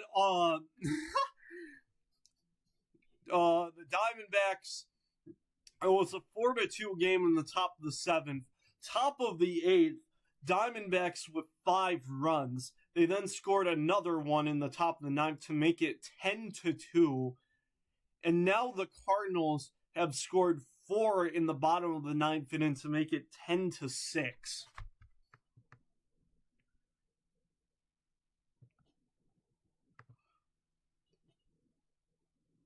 Honestly, if you go, there's probably someone also just recording this.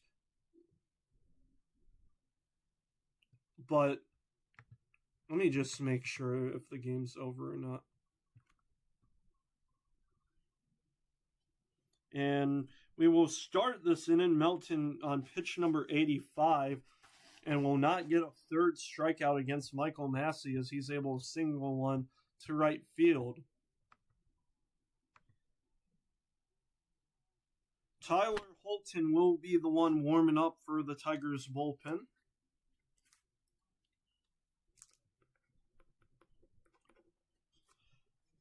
But A.J. Hinch will keep Melton to face the lefty Collins, who fouls one away for strike one. You could really use a 6 inning of work for Melton here. And Hinch is going to trust his righty to take on a lefty here, the 0-1. Beautifully placed in there for strike two. I mean, he never was going to relieve Melton in that 5th inning, but after giving up that walk to Pasquantino, Hinch just kept him there, got Dingler, Dingler came up to the mound. As Dingler challenges this 0-2 call, it looked well high, though, above the zone. That is kind of shocking. You don't really see that from Dylan Dingler. 2.9 inches above the zone. So count will be 1-2. Tigers down to their final ABS challenge. Royals still with both the 1-2. As Collins, nice job able to foul that one off. But yeah, Dingler just goes up there, talks to Melton. First pitch against Salvador Perez, just a nice grounder right to third base for Keefe to end the top of the 5th inning. As the ground ball here would also be nice, the 1-2. Oh, but that's not going to be a ground ball. That one straight to right field. It hits the Michigan Lottery tarp. We are finally untied for the first time today. A 2-run blast by Isaac Collins.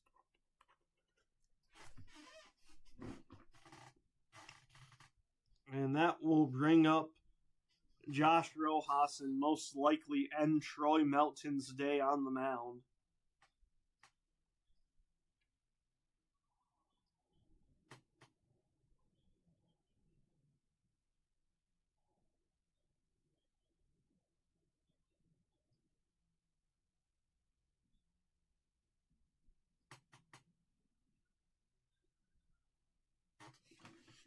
So Melton, after a string of just phenomenal games, will leave this one with only 5 innings pitched and 2 runs surrendered, as it will be Tyler Holton, and just not what you want. Just another 4 innings of Tigers relief after already being well strained at Wrigley Field. So Holton will come up to face Rojas, Lofton, and Velasquez. So hopefully a light start to his day, being 7, 8, and 9.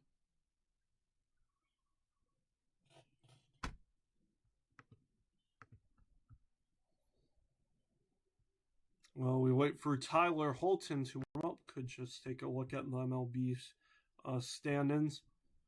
I mean, you had the Guardians lose to the Twins today, so that puts the Twins just 3 games behind the Guardians.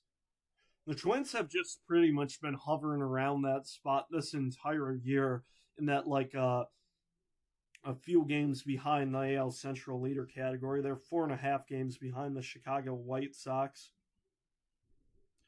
The Tigers have been making a great resurgence at 6.5 games back.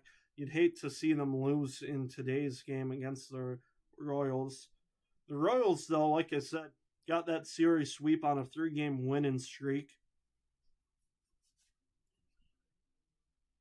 We come into this game, though, 17 games under 500 and nearing the worst record in the American not just the American League, but the MLB as a whole, as they're half a game behind the 3rd worst team in the AL, the Athletics, and just only 2 games ahead of the worst team in the AL, and I think the worst team in the MLB, the Angels. Scratch that. The worst team is still the Rockies at 41-63. Holton steps up, fires in strike one to Rojas to get his day started.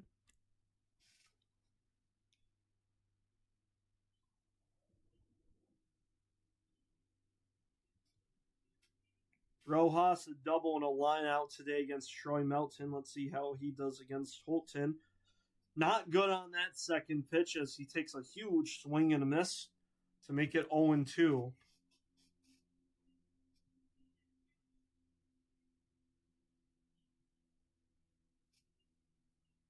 The 0-2. Well outside for ball one.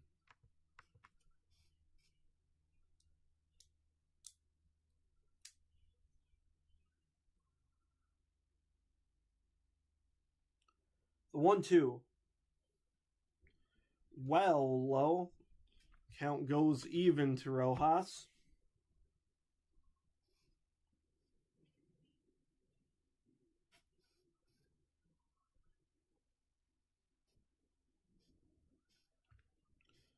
As this 2-2 will be blooped right to left field for McKinstry to get the first out.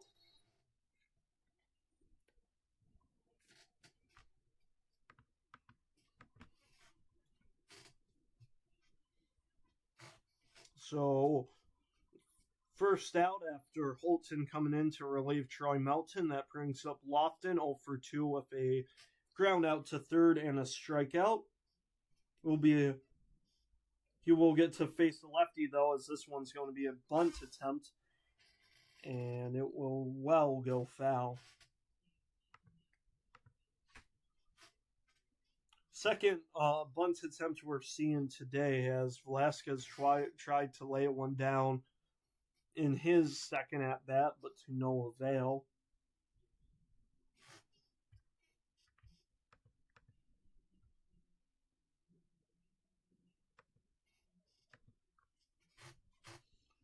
Velasquez, after that first failed bunt attempt, he went swinging afterwards. We'll see if Lofton does the same or try to lay down another. The 0-1.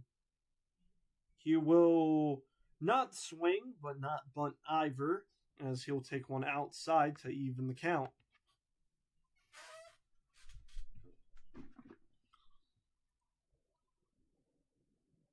The 1-1. Well low for ball two.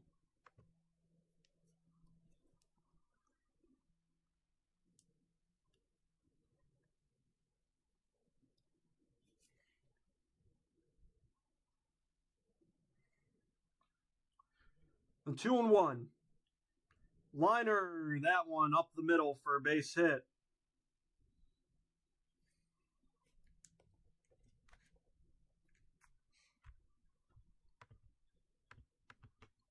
So Lofton aboard after the flyout, and that will bring up Velasquez 0-2 on the day. Holton, though, back to facing righty, seeing if he can get a ground ball here. Oh, and I forgot Holton is a lefty. He would rather face a lefty as that one, though, nicely catches the outer edge for strike one. Holton would definitely hope here to see a ground ball. I said the exact same thing to Melton, though, before he was pulled, and yeah, that didn't go so well. But that pitch went well, though. High fastball getting Velasquez to swing out of his shoes. Count 0-2.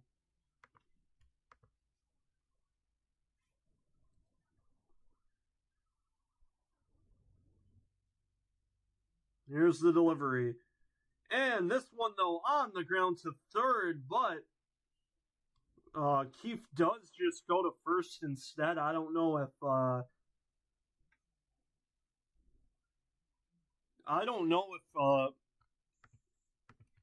it was I don't even know what I'm trying to say. So it'll be a 5-3. I think Keefe's only play was first. I don't know if Lofton did run on the play, but he was very close to second on that when Keefe was firing it to first.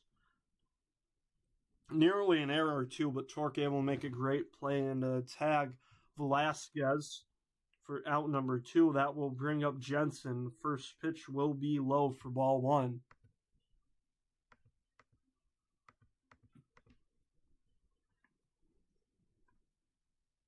Jensen 1 for 2 with a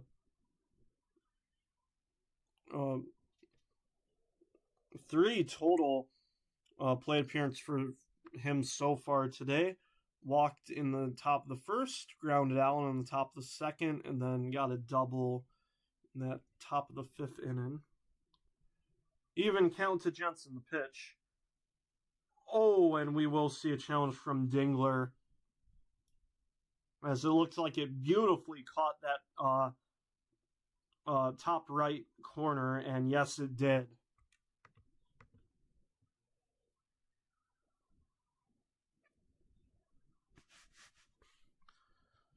After, just making a mistake on challenging a pitch that was well high, Dingler coming back, challenging a much-needed strike 2, as Jensen will foul one away. Oh!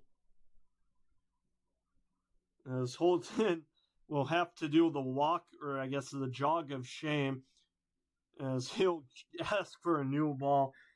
As Dingler tossed it back, but Holton completely missed the catch. Just like Little League. Count 1 and 2 to Jensen. Here it comes. Grounded to first, that's Torkelson. 3 unassisted, but the Royals are finally able to break the scoreless battle, as they're able to get a 2-run homer by Josh Rojas. No, not Josh Rojas. Isaac Collins to make it 2-0. Tigers got to work with 12 outs this bottom of the 6th. They will get 1, 2, and 3. And it's very likely Dobnak will pitch in this bottom of the 6th inning. I mean, if McGonigal and Torres go swinging hard, I may have to yank him against Keefe, and then we'll see if they do. I mean, Torres isn't really a power hitter, but if, let's say, he gets an unexpected home run like Isaac Collins did, or no, not I. I have the scorecard right there against against Isaac Collins. I mean, unlike Isaac Collins, then you'll probably could see Dobnak pulled. That would ultimately, get him pulled. And then if we see a lefty to face Colt Keefe, we may see maybe not Matt Vierlin, but could see Hal Yu Lee, honestly. Colt Keefe at third base. Hal Yu Lee is definitely your best guy off the bench.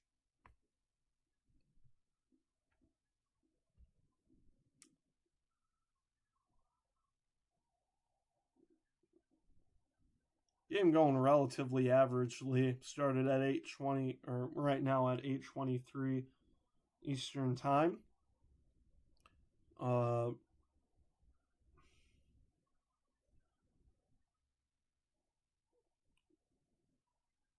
8:24 now. Game started at 6:40 at that bottom of the 6th inning. So I would say on pace, or we'll see how this bottom of the 6th inning goes, but could be on pace to just a decent 3-hour game.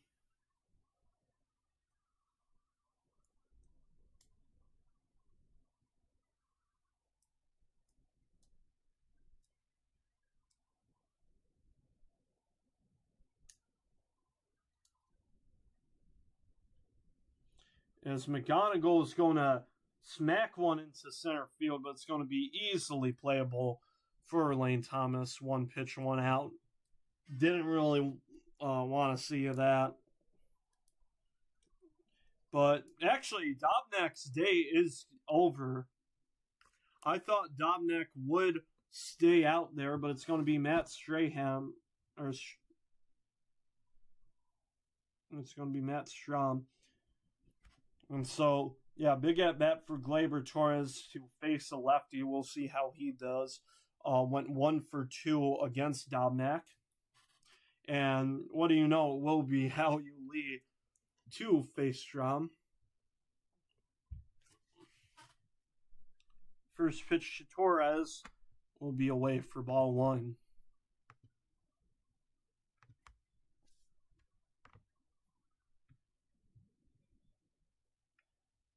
Yeah, not a good OPS against the righties as Strom against righties. It is over 1.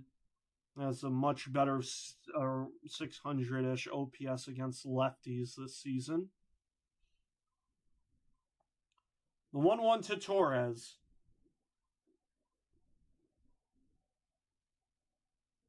Another foul ball behind home plate.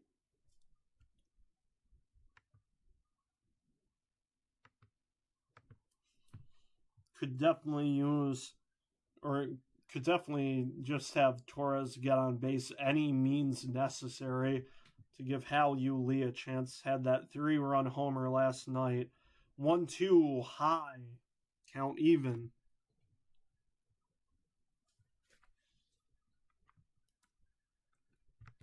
Strom, I know he was in a Phillies uniform before. There's the 2-2 high for ball 3.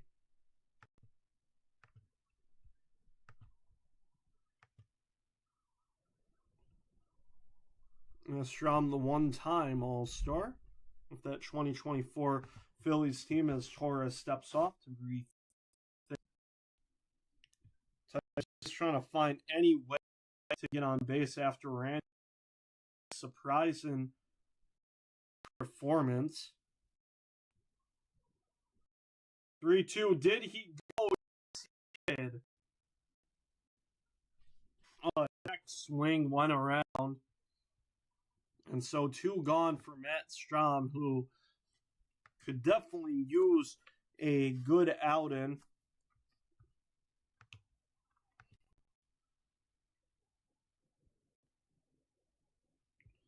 Torres wasn't even going to see if he went around or not. Believed he did.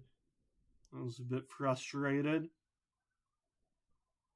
But yeah, Strom, 7.09 ERA. His first pitch will be well outside for ball 1.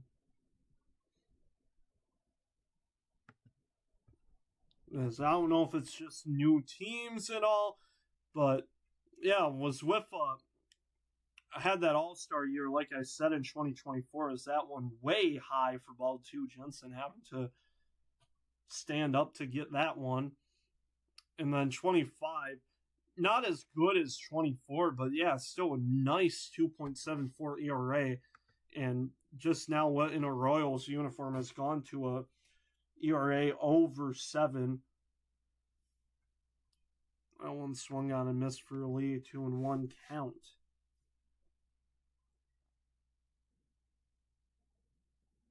2-1 pitch coming up. Will be low for ball 3. If a lefty does stay out there to face 4, 5, and 6, we may see a substitution for Kerry Carpenter. Could easily be Ben Malgeri. 3-1 will be in there for strike 2 on the bottom edge.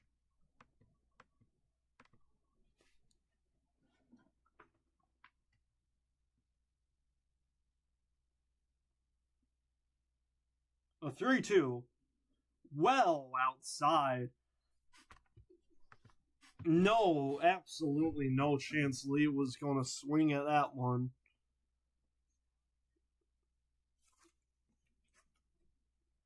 And so that brings up Riley Green. It will be lefty on lefty.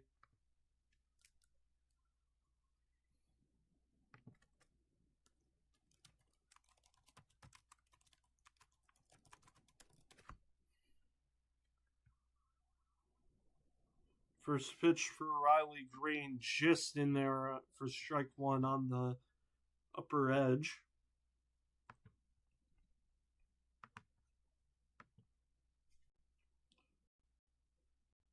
The 0-1. Way high for ball one. Yeah, versus left and right, it just completely plummets for Riley Green.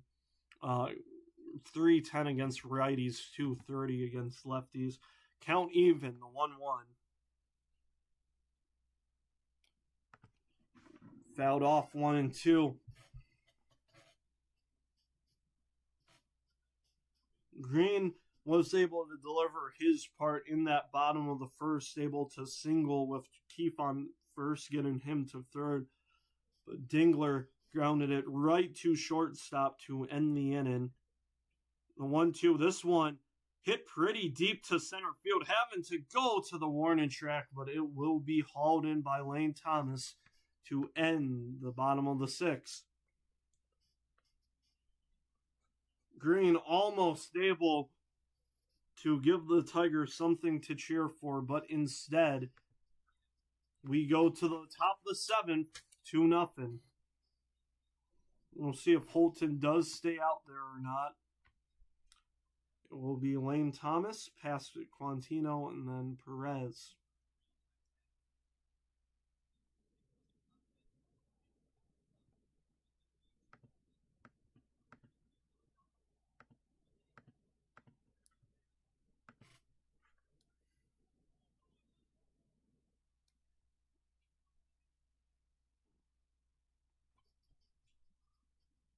But that brings up 5, 6, and 7 for the Tigers in that next inning. Like I said,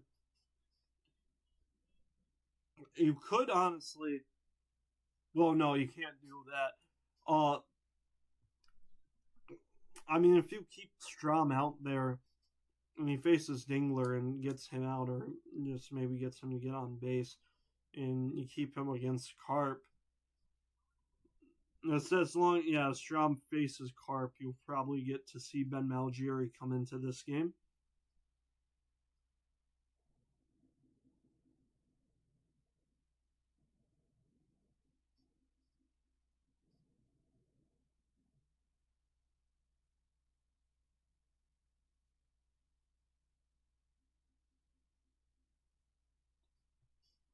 But yeah, 2, 3, and 4 with the Tigers. Like I said, we'll see if Holton stays on the mound or not.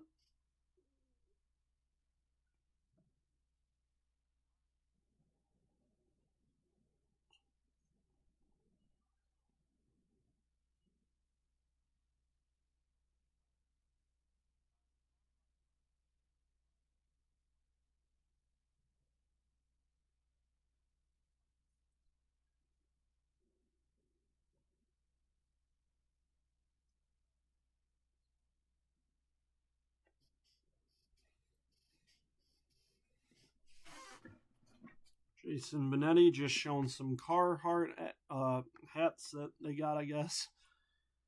As Holton does stay out there to face the righty Lane Thomas. Thomas 0 for 3 on the day as he takes strike 1 on the the top left corner. 0-1 will be well in the dirt for ball 1 as Thomas will pick it up and just toss it away to the side.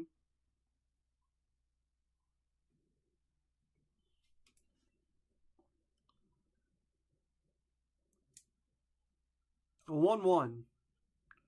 Grounder to Torres at second. 1 gone. That was pretty close, though, too. Thomas 0 for 4 on the day, but nearly able to muster out an infield single.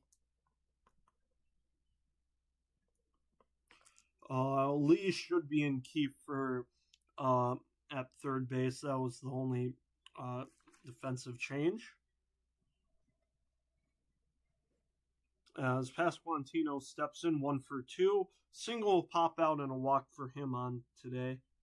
His first pitch, Holton yet again painting the corners, as this time on the bottom right corner for strike 1.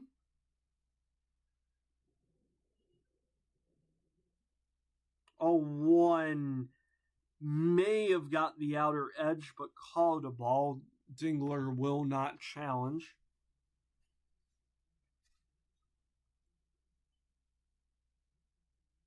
The 1-1. Well out, or not well, but decently outside for ball 2.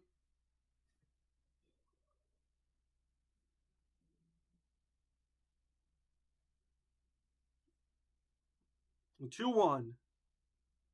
That one, nice pitch by Holton. Yet again on that bottom right corner to make the count even. It's going to be a righty in the name of John Scriber warming up. Count remains 2-2 as Pasquantino fouls one away.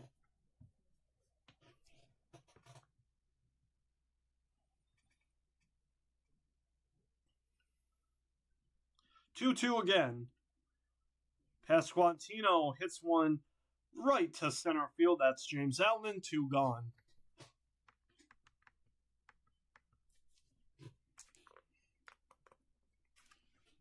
Salvador Perez comes up to the dish, 0-for-2 on the day with a walk in that top of the first.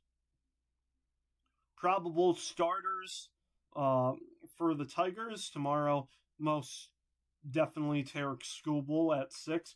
And then you get a 12:30 start time Saturday for Casey Mize. And then expected to be Framber Valdez on Sunday, just hoping to do the complete opposite of what he did in his game at Wrigley. We will see a pitching change. It's Jacob Wiggs back for the Tigers.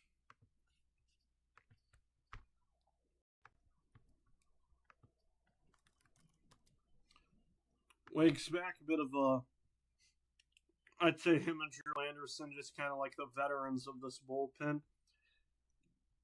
Only 14 1/3 innings pitched, but doing honestly pretty good.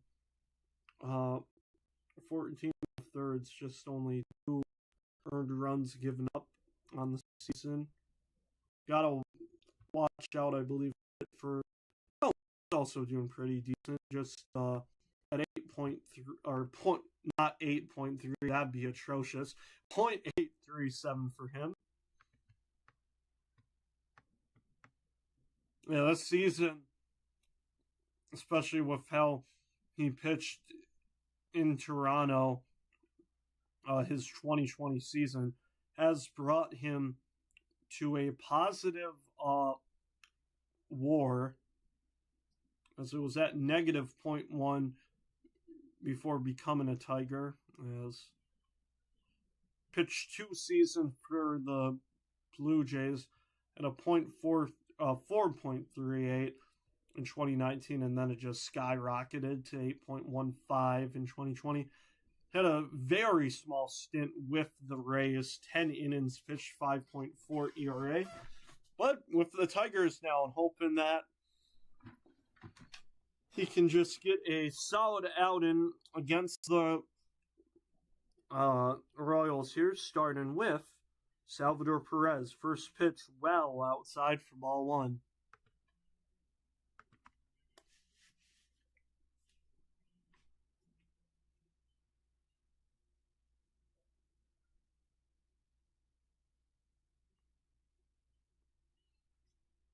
And that one, top right corner, I expect just a beautiful pitch there.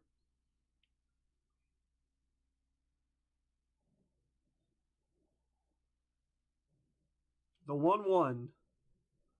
Oh, high fastball. Perez, no way catching up to that. 1-2.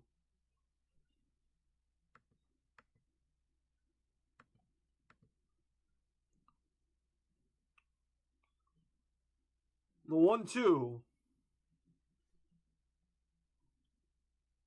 That ball just high fly ball to right field. Carpenter easily under it for out number 3.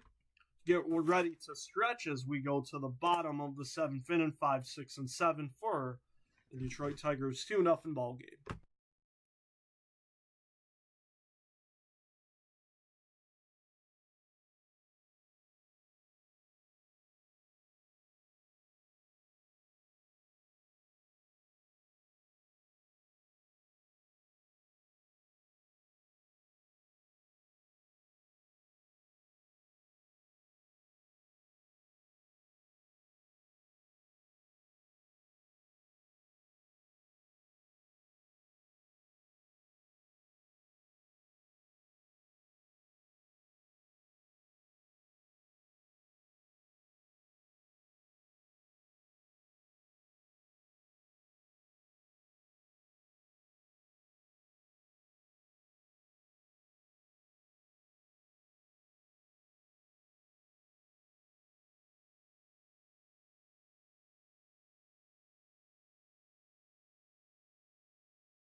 Bottom of the 7th inning we go. It will be Dylan Dingler, Kerry Carpenter, and Spencer Torkelson.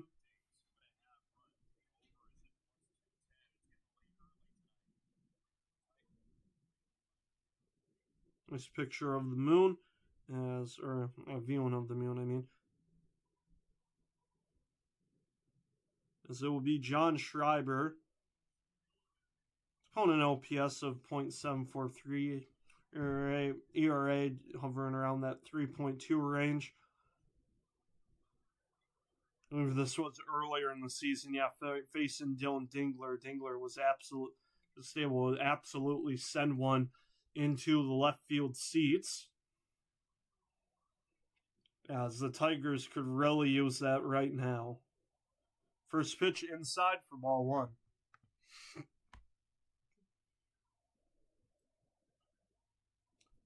Oh for 1 on the day. Dingler did walk in that bottom of the 4th inning. That one to right field, and a base hit for Dingler.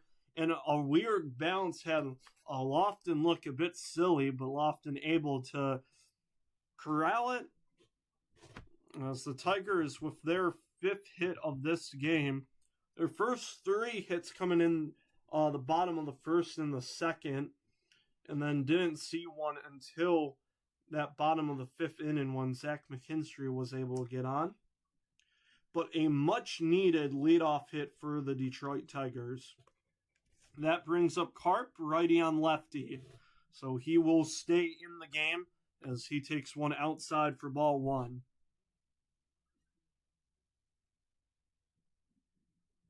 Carp desperately trying to break out of a slump, did break his 0 for 27 hitless streak, and that may help it even better. That one to right field, that's going to be a base hit. Dingler heading to 3rd, and the Tigers, for I think the 2nd time today, have runners on the corners and a much-needed 2 consecutive base hits.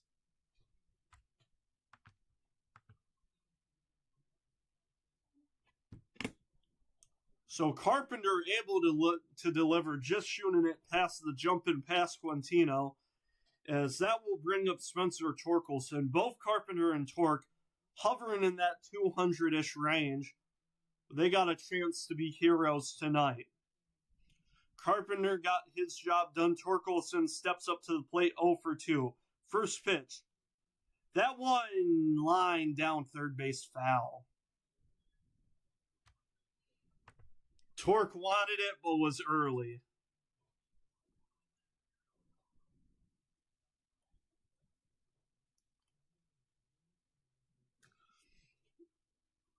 I know this season has been a bit disappointing for a lot of Torque fans as the 0-1 catches the inner edge. Oh, Torque's on a challenge. Oh, no.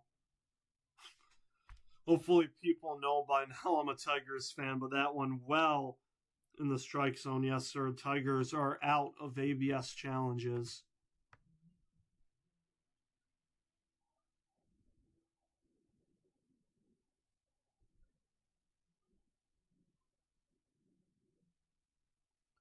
So an 0-2 count. The pitch to Torque outside, able to take. Obviously, like I said, when you're just above the Mendoza line, not your best season, going to have some faults, but Torque could honestly get to 30 home runs this season. The 1-2 will be well outside, even count. And you have a chance right here to get to number 20. You're at 19. Did well in that Wrigley series, getting 3 long balls. Back to an even count, the 2-2. Oh, swing and a miss.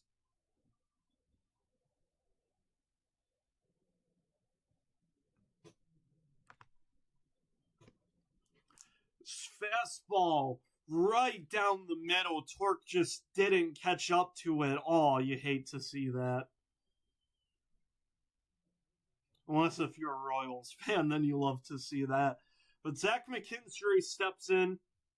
Lefty batter now against a righty pitcher. 2 for 2 on the day. That ball to short. Oh, it's caught. Blooper as Velasquez able to haul it in. This would be just a gut punch if the Tigers can't do anything here. James Outman coming up. He's 0 for 2 on the day with a strikeout and a fielder's choice. He has had a few home runs.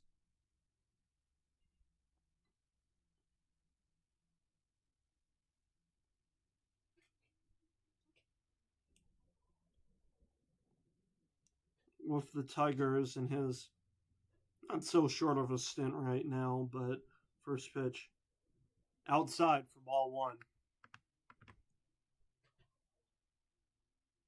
It's going to be Steven Cruz, the righty, warming up as you got the lefty McGonigal. Or no, that's not inside ball 2. You have righties Torres and Lee coming up in that top of the order. But Outman able to get to a nice 2-0 count. Here we go. Dingler, third base. Carpenter first, the 2-0. Fouled away.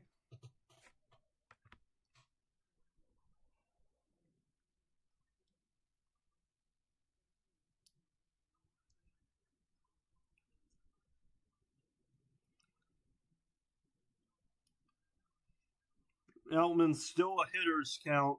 Here's the 2-1. Fouled away, this time to the left side. So now an even count to James Outman. Torque got to an even count himself, but couldn't catch up to the fastball down the middle. Here's the 2-2 from Schreiber.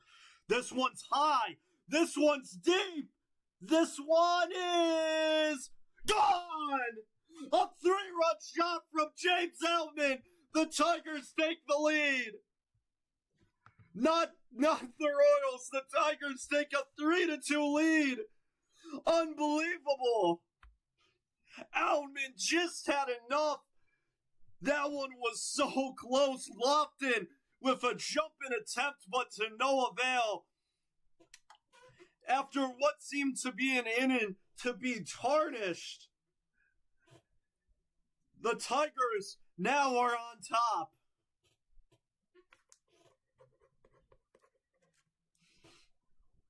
McGonigal steps up to the plate. He takes one called strike 1. It seems a bit low. But Tigers out of ABS challenges. I think that one it was more of a breaking ball. But like the pitch to Torkelson right down the middle, Torkelson unable to get the job done. But James Outman, what a delivery from him.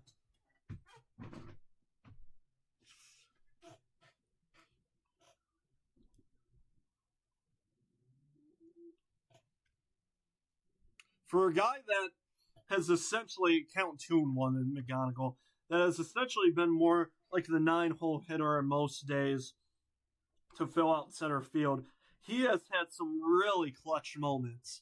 McGonigal low for ball 3. We'll see if the Royals do go to someone new.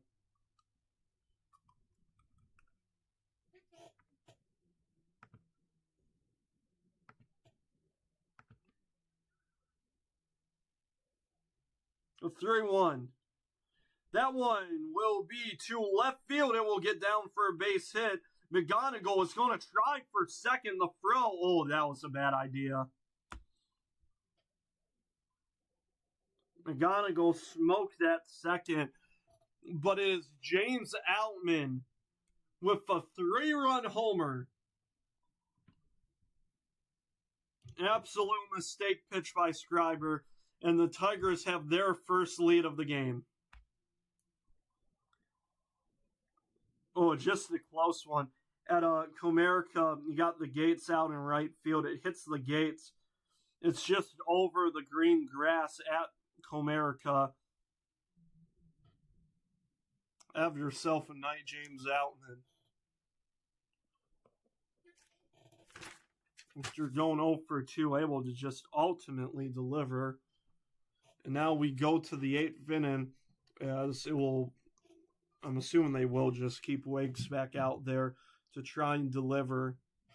He will face I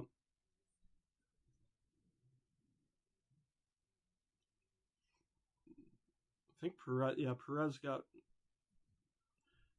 out to win the top of the 7th, so I believe it should be Massey, Collins, and Rojas.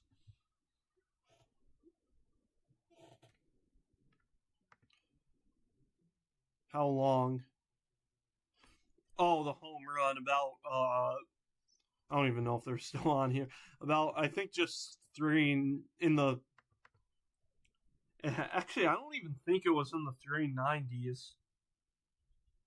Maybe more like the 380s because it just got past the right field wall.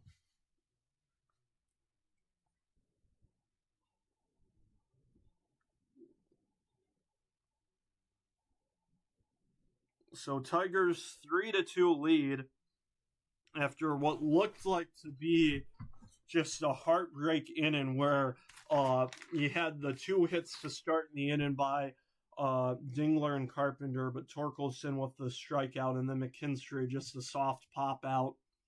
But Outman, 3-run shot, still waiting for that top of the 8th inning to begin. I think I forgot to add the hit for the Tigers. There we go.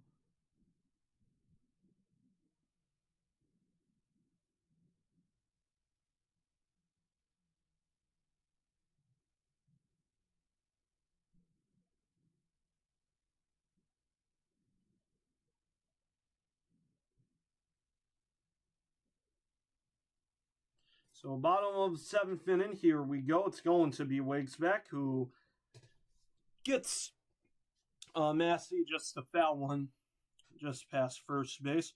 Oh, never mind. Apologies. It will be Drew Anderson to take the mound. 4.17 ERA. A lot of those struggles come in more earlier in the season. But Anderson has settled in. Played at in Japanese Baseball League and the Korean Baseball League. Count even to Massey.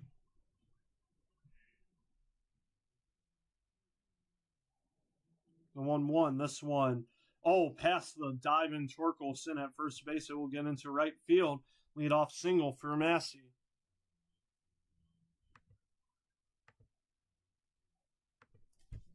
So both, hopefully I did the counting right, but both Tigers and Royals at 7 hits apiece. And that brings up Isaac Collins with that 2-run shot. That was what ended Troy Melton's day.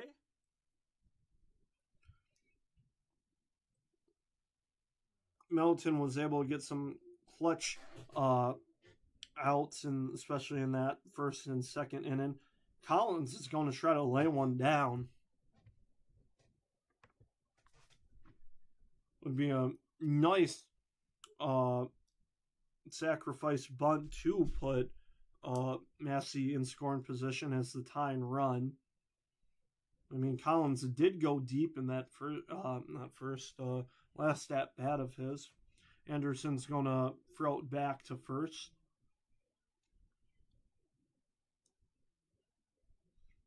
The 0-1. That ball will be to third base. And did Keith catch that? I mean, did Lee catch that? Yeah, Lee at third base. They need a show replay of that. That's going to be a line out, the shortest line out to a third baseman. Lays one down.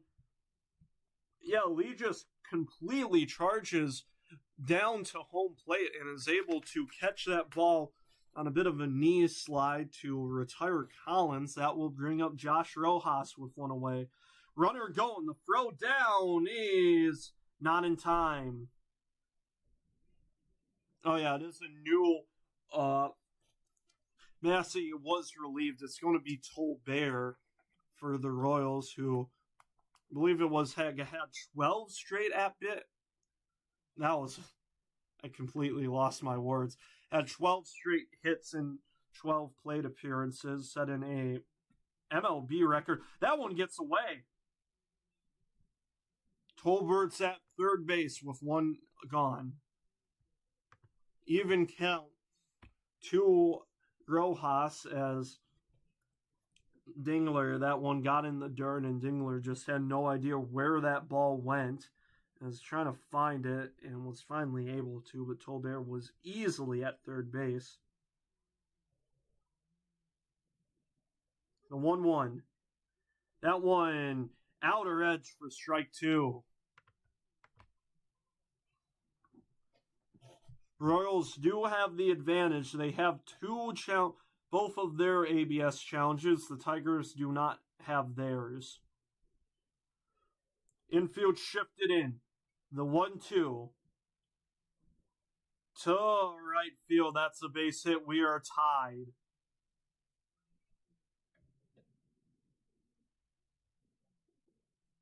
And for the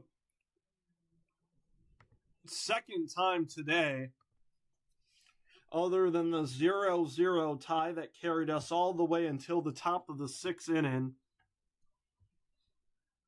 both teams share the same amount of runs, and it's going to be Lofton to try and give the Royals their lead for the second time today.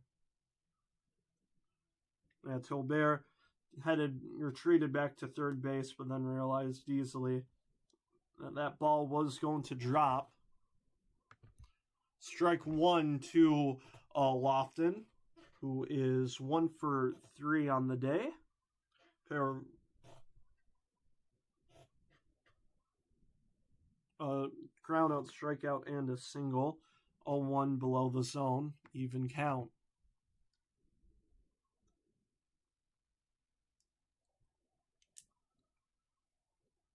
Just great small ball by the Royals, who got Tolbert to swipe second. This one, though, to right field, it's Kerry Carpenter, who had to go for a bit of a run. Don't know if that was just the wind or just misjudged it a bit, but that will be out number 2. So 2 gone, it's going to be Velasquez to see if he can keep this top of the 8th alive. Velasquez has failed to reach base today. That's the first pitch. In there for strike one. Let me see. Jensen has gotten on. Lane Thomas hasn't. Esquantina. I think it's everyone. No, wait. Yeah, no, I think it's everyone just but him and Lane Thomas. 0-1 outside on the fastball to even the count.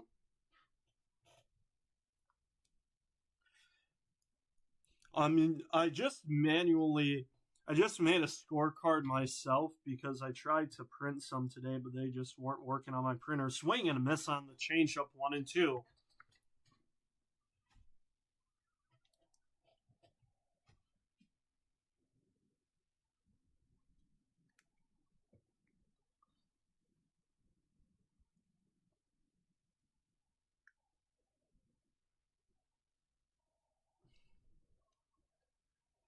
Check swing, that one.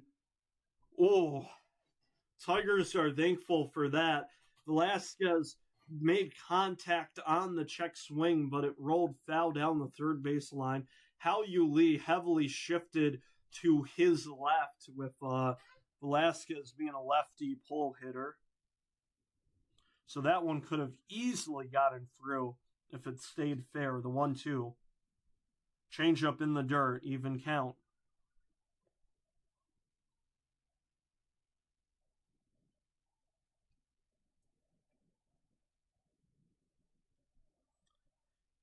And we will get a righty for, it's Steven Cruz for the Royals warming up. A 2-2. Oh, beautifully placed.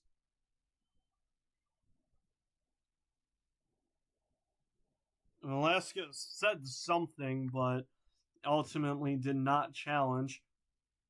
Or I was seeing if he was asking maybe if it was on the swing or the pitch. It would have been strike three, swing or not. Beautifully placed by Anderson to end the inning. So Anderson does surrender a run, and after 2 innings of untied baseball, we are back to both sides trying to break this tie. And it will be nice for the Tigers as they have 2, 3, and 4. We have seen, and with a Torres and Lee, I think Torres' splits are still pretty good against righties. They will face the righty Steven Cruz. We'll take a look at real quick here.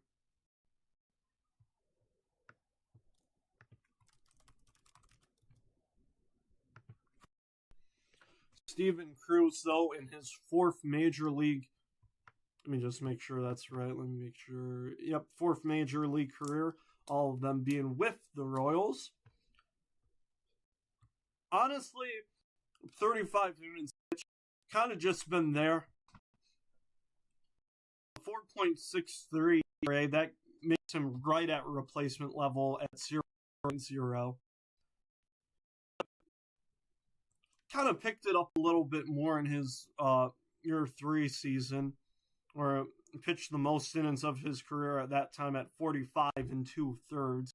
Had an ERA of 4 at 3.74. But I think it would be ultimately important to look at how Gleyber and how you lead you against righties.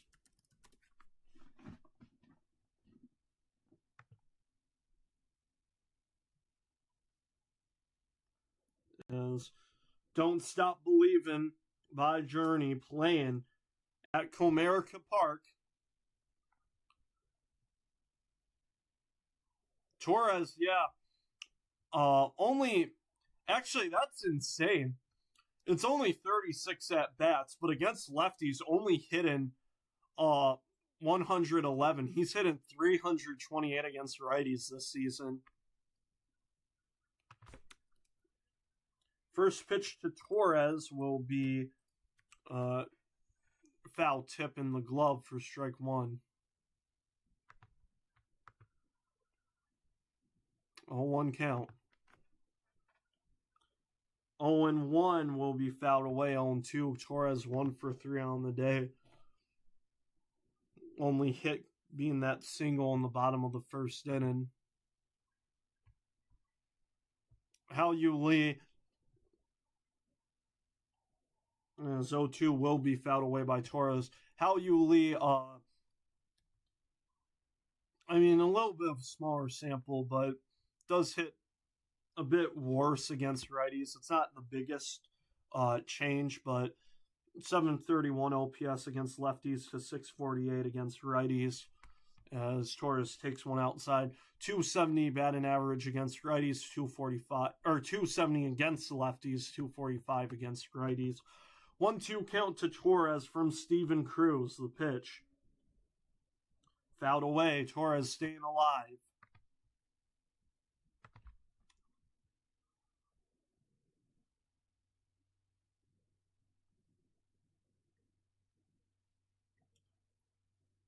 The 1-2.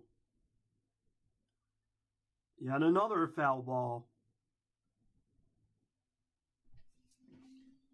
So first at bat, Torres is really making Cruz work. Torres with that great plate discipline. 1-2 count though, but 6 pitches already thrown. Here comes the 7th, and that cutter is just nasty. Outside, swing and a miss by Gleyber Torres. 1 gone.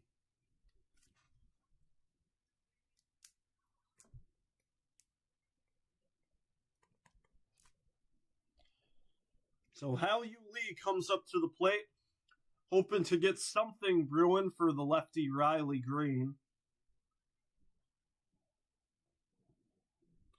First pitch well high for ball 1.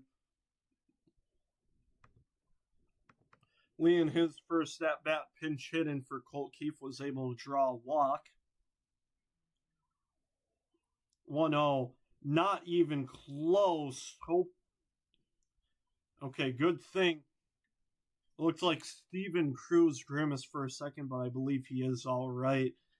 You kind of just see pitches that completely miss, and it's those nasty arm blowouts, but not there. 2-0. That one also outside. 3 straight balls to Hao-Yu Lee.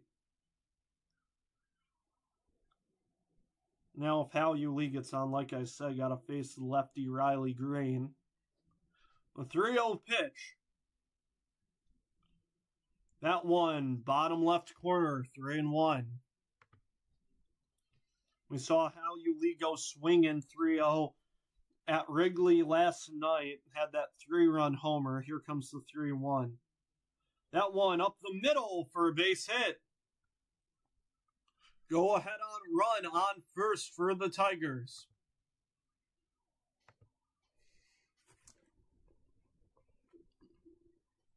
And here comes Riley Green, who comes up just trying to find that clutch moment.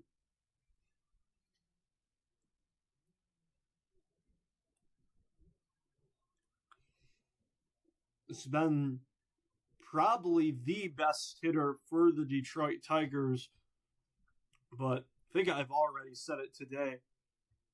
Oh, how much time is left? Well, probably 20 minutes now. I'd assume it. Yeah, it just depends with how these innings go. If either team scores 2 and takes the lead away.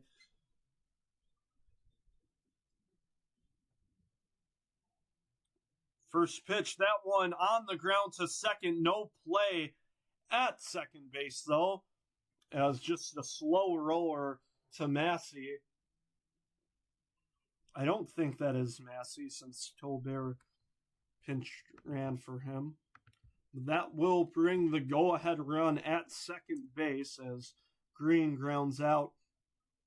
And it's up to Dylan Dingler. Did his job in the last inning single in, which got single to lead off that bottom of the 7th inning. And he became the first Tigers run on the James Outman 3-run homer. Now a chance to get his first RBI by driving Hao-Yu Lee in. 1-0 count to Dingler, the pitch. Fouled away.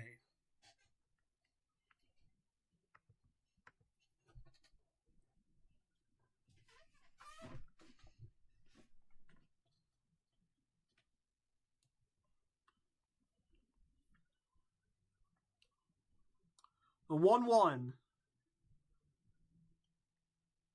I don't know how he made contact with that. That one's going to be foul, though. I believe they did place Tolbert in right. Did they put Lofton at second? This is a blooper by Dingler. They'll count 1 and 2. As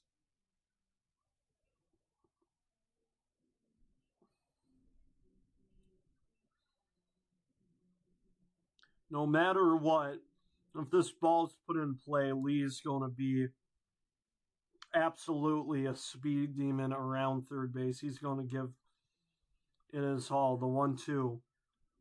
That one down third base. It's going to be a fair ball. Lee's going to score. Dingler to second. The Tigers, for the second time today, take the lead. RBI double for Dylan Dingler.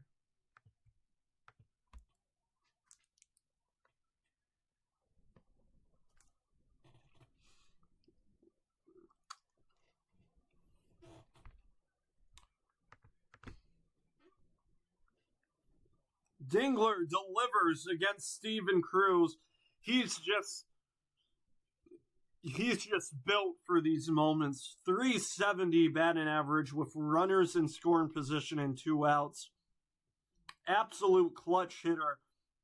That brings up Carp with a chance to get some insurance, as Carp will foul one away. we will see if Jansen does warm up. He pitched in Monday and Wednesday's game. Saved the Tigers on Monday after having the bases loaded with 2 outs, giving up 3 straight balls, and able to retire Alex Bregman. Carpenter trying to make it a 3-run lead for the Tigers, but swings and misses on the cutter.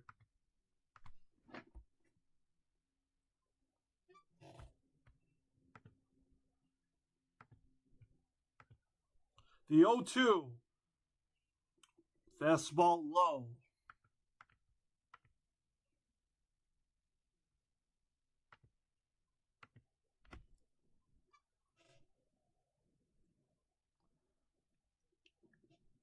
The 1-2.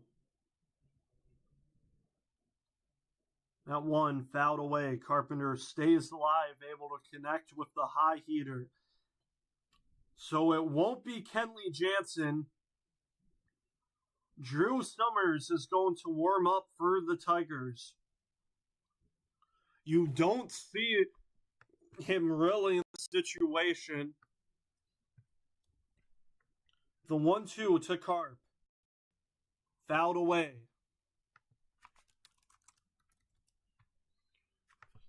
Carpenter really making Cruz work for this last out. Cruz has pitched 22 pitches. If they do put in Summers, it would be his first career save if he would be able to get the job done. The 1-2. Foul ball yet again. Just a half-hearted swing there, and Carpenter's still able to make connection. 6 pitches in this at-bat, 1-2 count.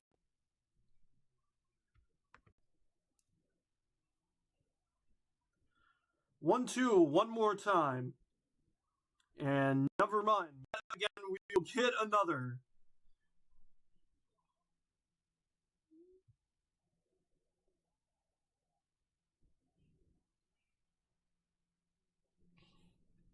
Carpenter with that base hit in the bottom of the 7th to get Dingler to 3rd. This one will be to first, but it's bobbled. Throw home, and Dingler will make the smart decision to stay. This inning is still alive.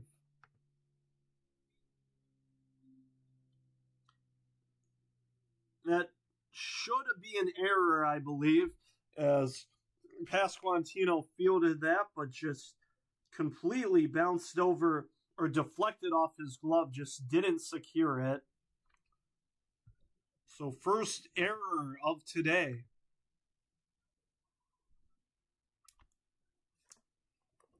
So inning's still alive. It's up to Torque.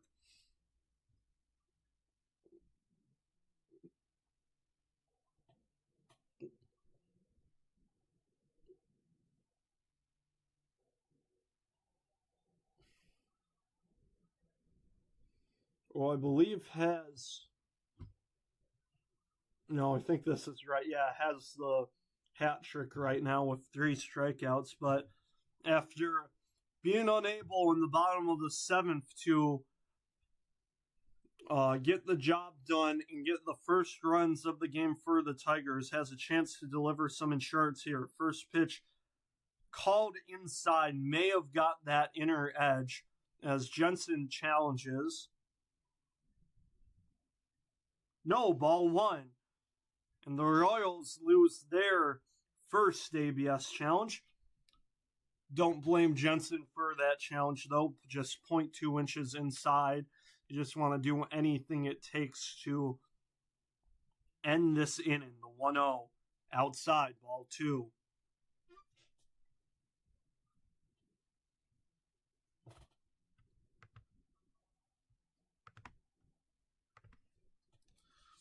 Torque in a hitter's count, the 2-0. Oh. And another fastball near the middle, but Torque just not pulling the trigger there. 2-1 count. Here comes the pitch.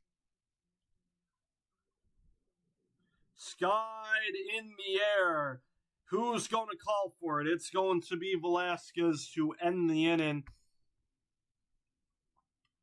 And so, 4-3 game again.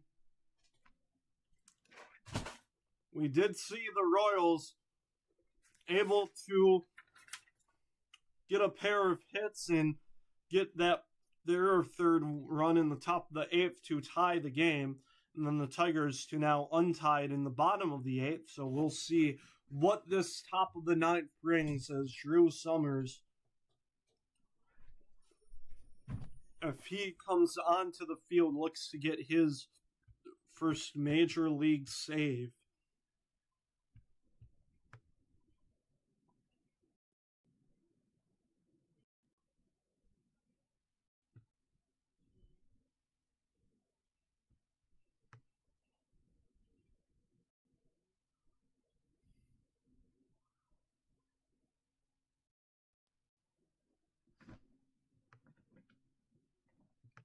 Summers, though, like Steven Cruz, only 12 innings pitched on the year, does have a high whip, which is not the thing you want to see to come into the top of the 9th. It's near an 1.6 at 1.583, as well as a ERA right at 4.5, 12 innings, 6 earned runs given up. High strikeout rate at 16 in 12 innings. But hoping for save number 1 in his major league career if they do put him in for Drew Anderson. Also got the pitcher usage. Summers did pitch in last night's game at Wrigley, but only for 6 pitches.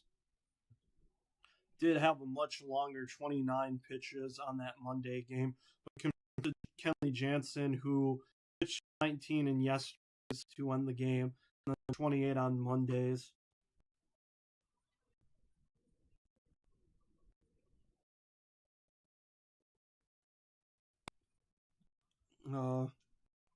Straying Jansen too much.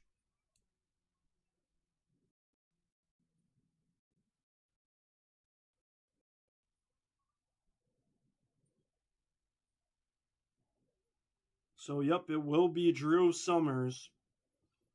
High K rate. This is his first career save opportunity. It will be lefty on left. First pitch, high and away on the fastball. Ball 1. 2, Kenley Jansen. It's going to Carter Jensen, not Kenley Jansen. It'll be 1, 2, and 3 for the Kansas City Royals. 1-0. In there, 1-1.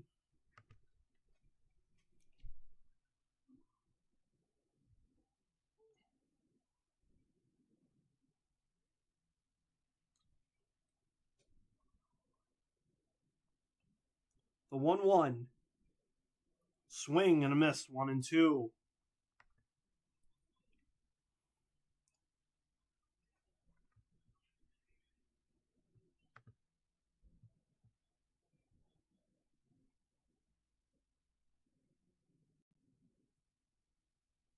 That one well high. It's going to be 2-2. Summers did go for the shave. Did have kind of more like it was a mustache, right? But now fully shaved, kind of baby face, to be honest. Swing and a miss. Jensen retires the first one. I don't know why I'm saying these things in the top of the 9th of a 1-run game. But Summers able to retire Jensen, 1 gone. That brings up Lane Thomas, who has failed to reach first in this entire game. 0 for 4. He will get to face a lefty, though. First pitch. Outside for ball 1. Royals with 1 ABS challenge left. Tigers with none.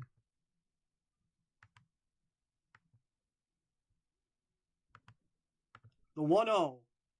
Way outside for ball 2.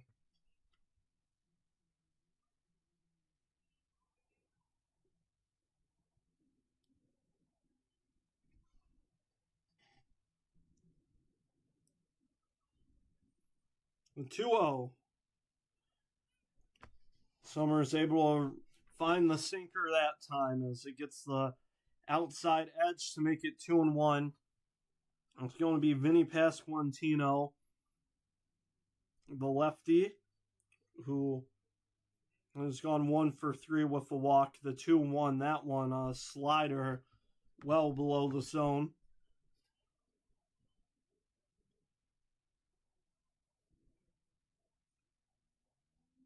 The 3-1 pitch coming up.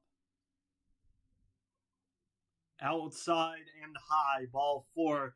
The tying run for the Kansas City Royals is on.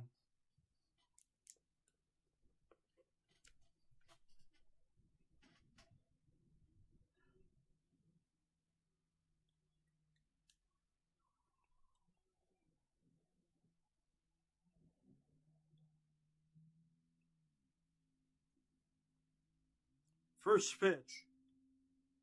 That one, to right field. It's going to be a base hit. Thomas will hold up at second. And now the go-ahead run is on first base.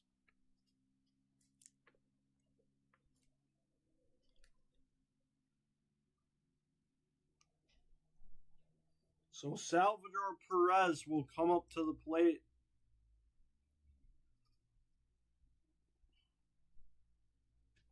And in his first save opportunity, Summers will not see the end, as the Tigers will try to go to Finnegan to finish this ball game. Finnegan, I believe, on the Wrigley series only pitched. Oh no, he did pitch on that last night. 14 pitches total. 26 on Monday. Just not you going to Kenley Jansen right now.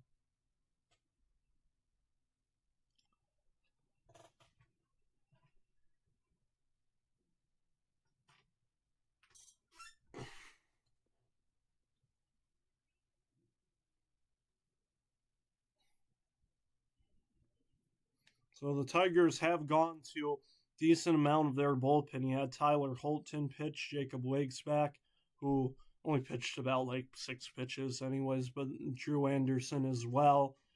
Hannafy, no. Summers just pitched in the top of the 9th. Only relievers that have been Hannafy, Jansen, Madden, and Montero, but Montero definitely not going to see, unless if we go to maybe like the 18th inning, we'll not see the mound after pitching in pitching in last night's game.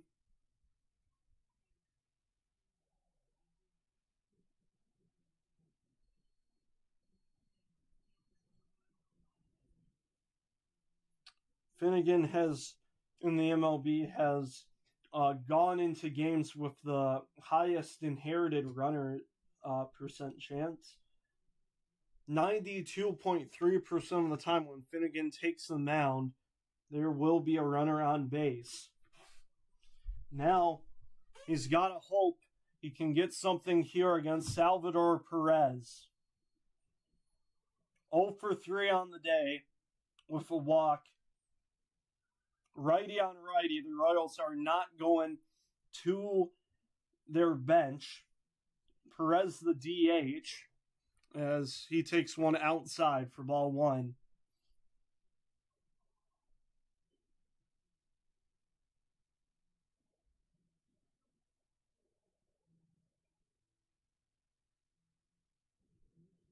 The 1-0. That one on the ground to first. 3, 4, 1. Game over. Finnegan was looking for the grounder and he got it. Inherited runners second and first, the tying run, the go-ahead run, and Finnegan able to just get a slow roller. Torkelson grabs it. McGonigal gets it at second. Finnegan with an absolute jolt to first base and is able to give the Tigers a W to start their home front. Tigers will go 49-54. They have crawled their way back to 5 games now under 500 and are nearing that AL Central division. As the Royals now 18 games under 543-61. We have 3 more in the series to go. Tigers 4-3 victory to end it. If you did like this podcast, feel free to subscribe. Trying to do more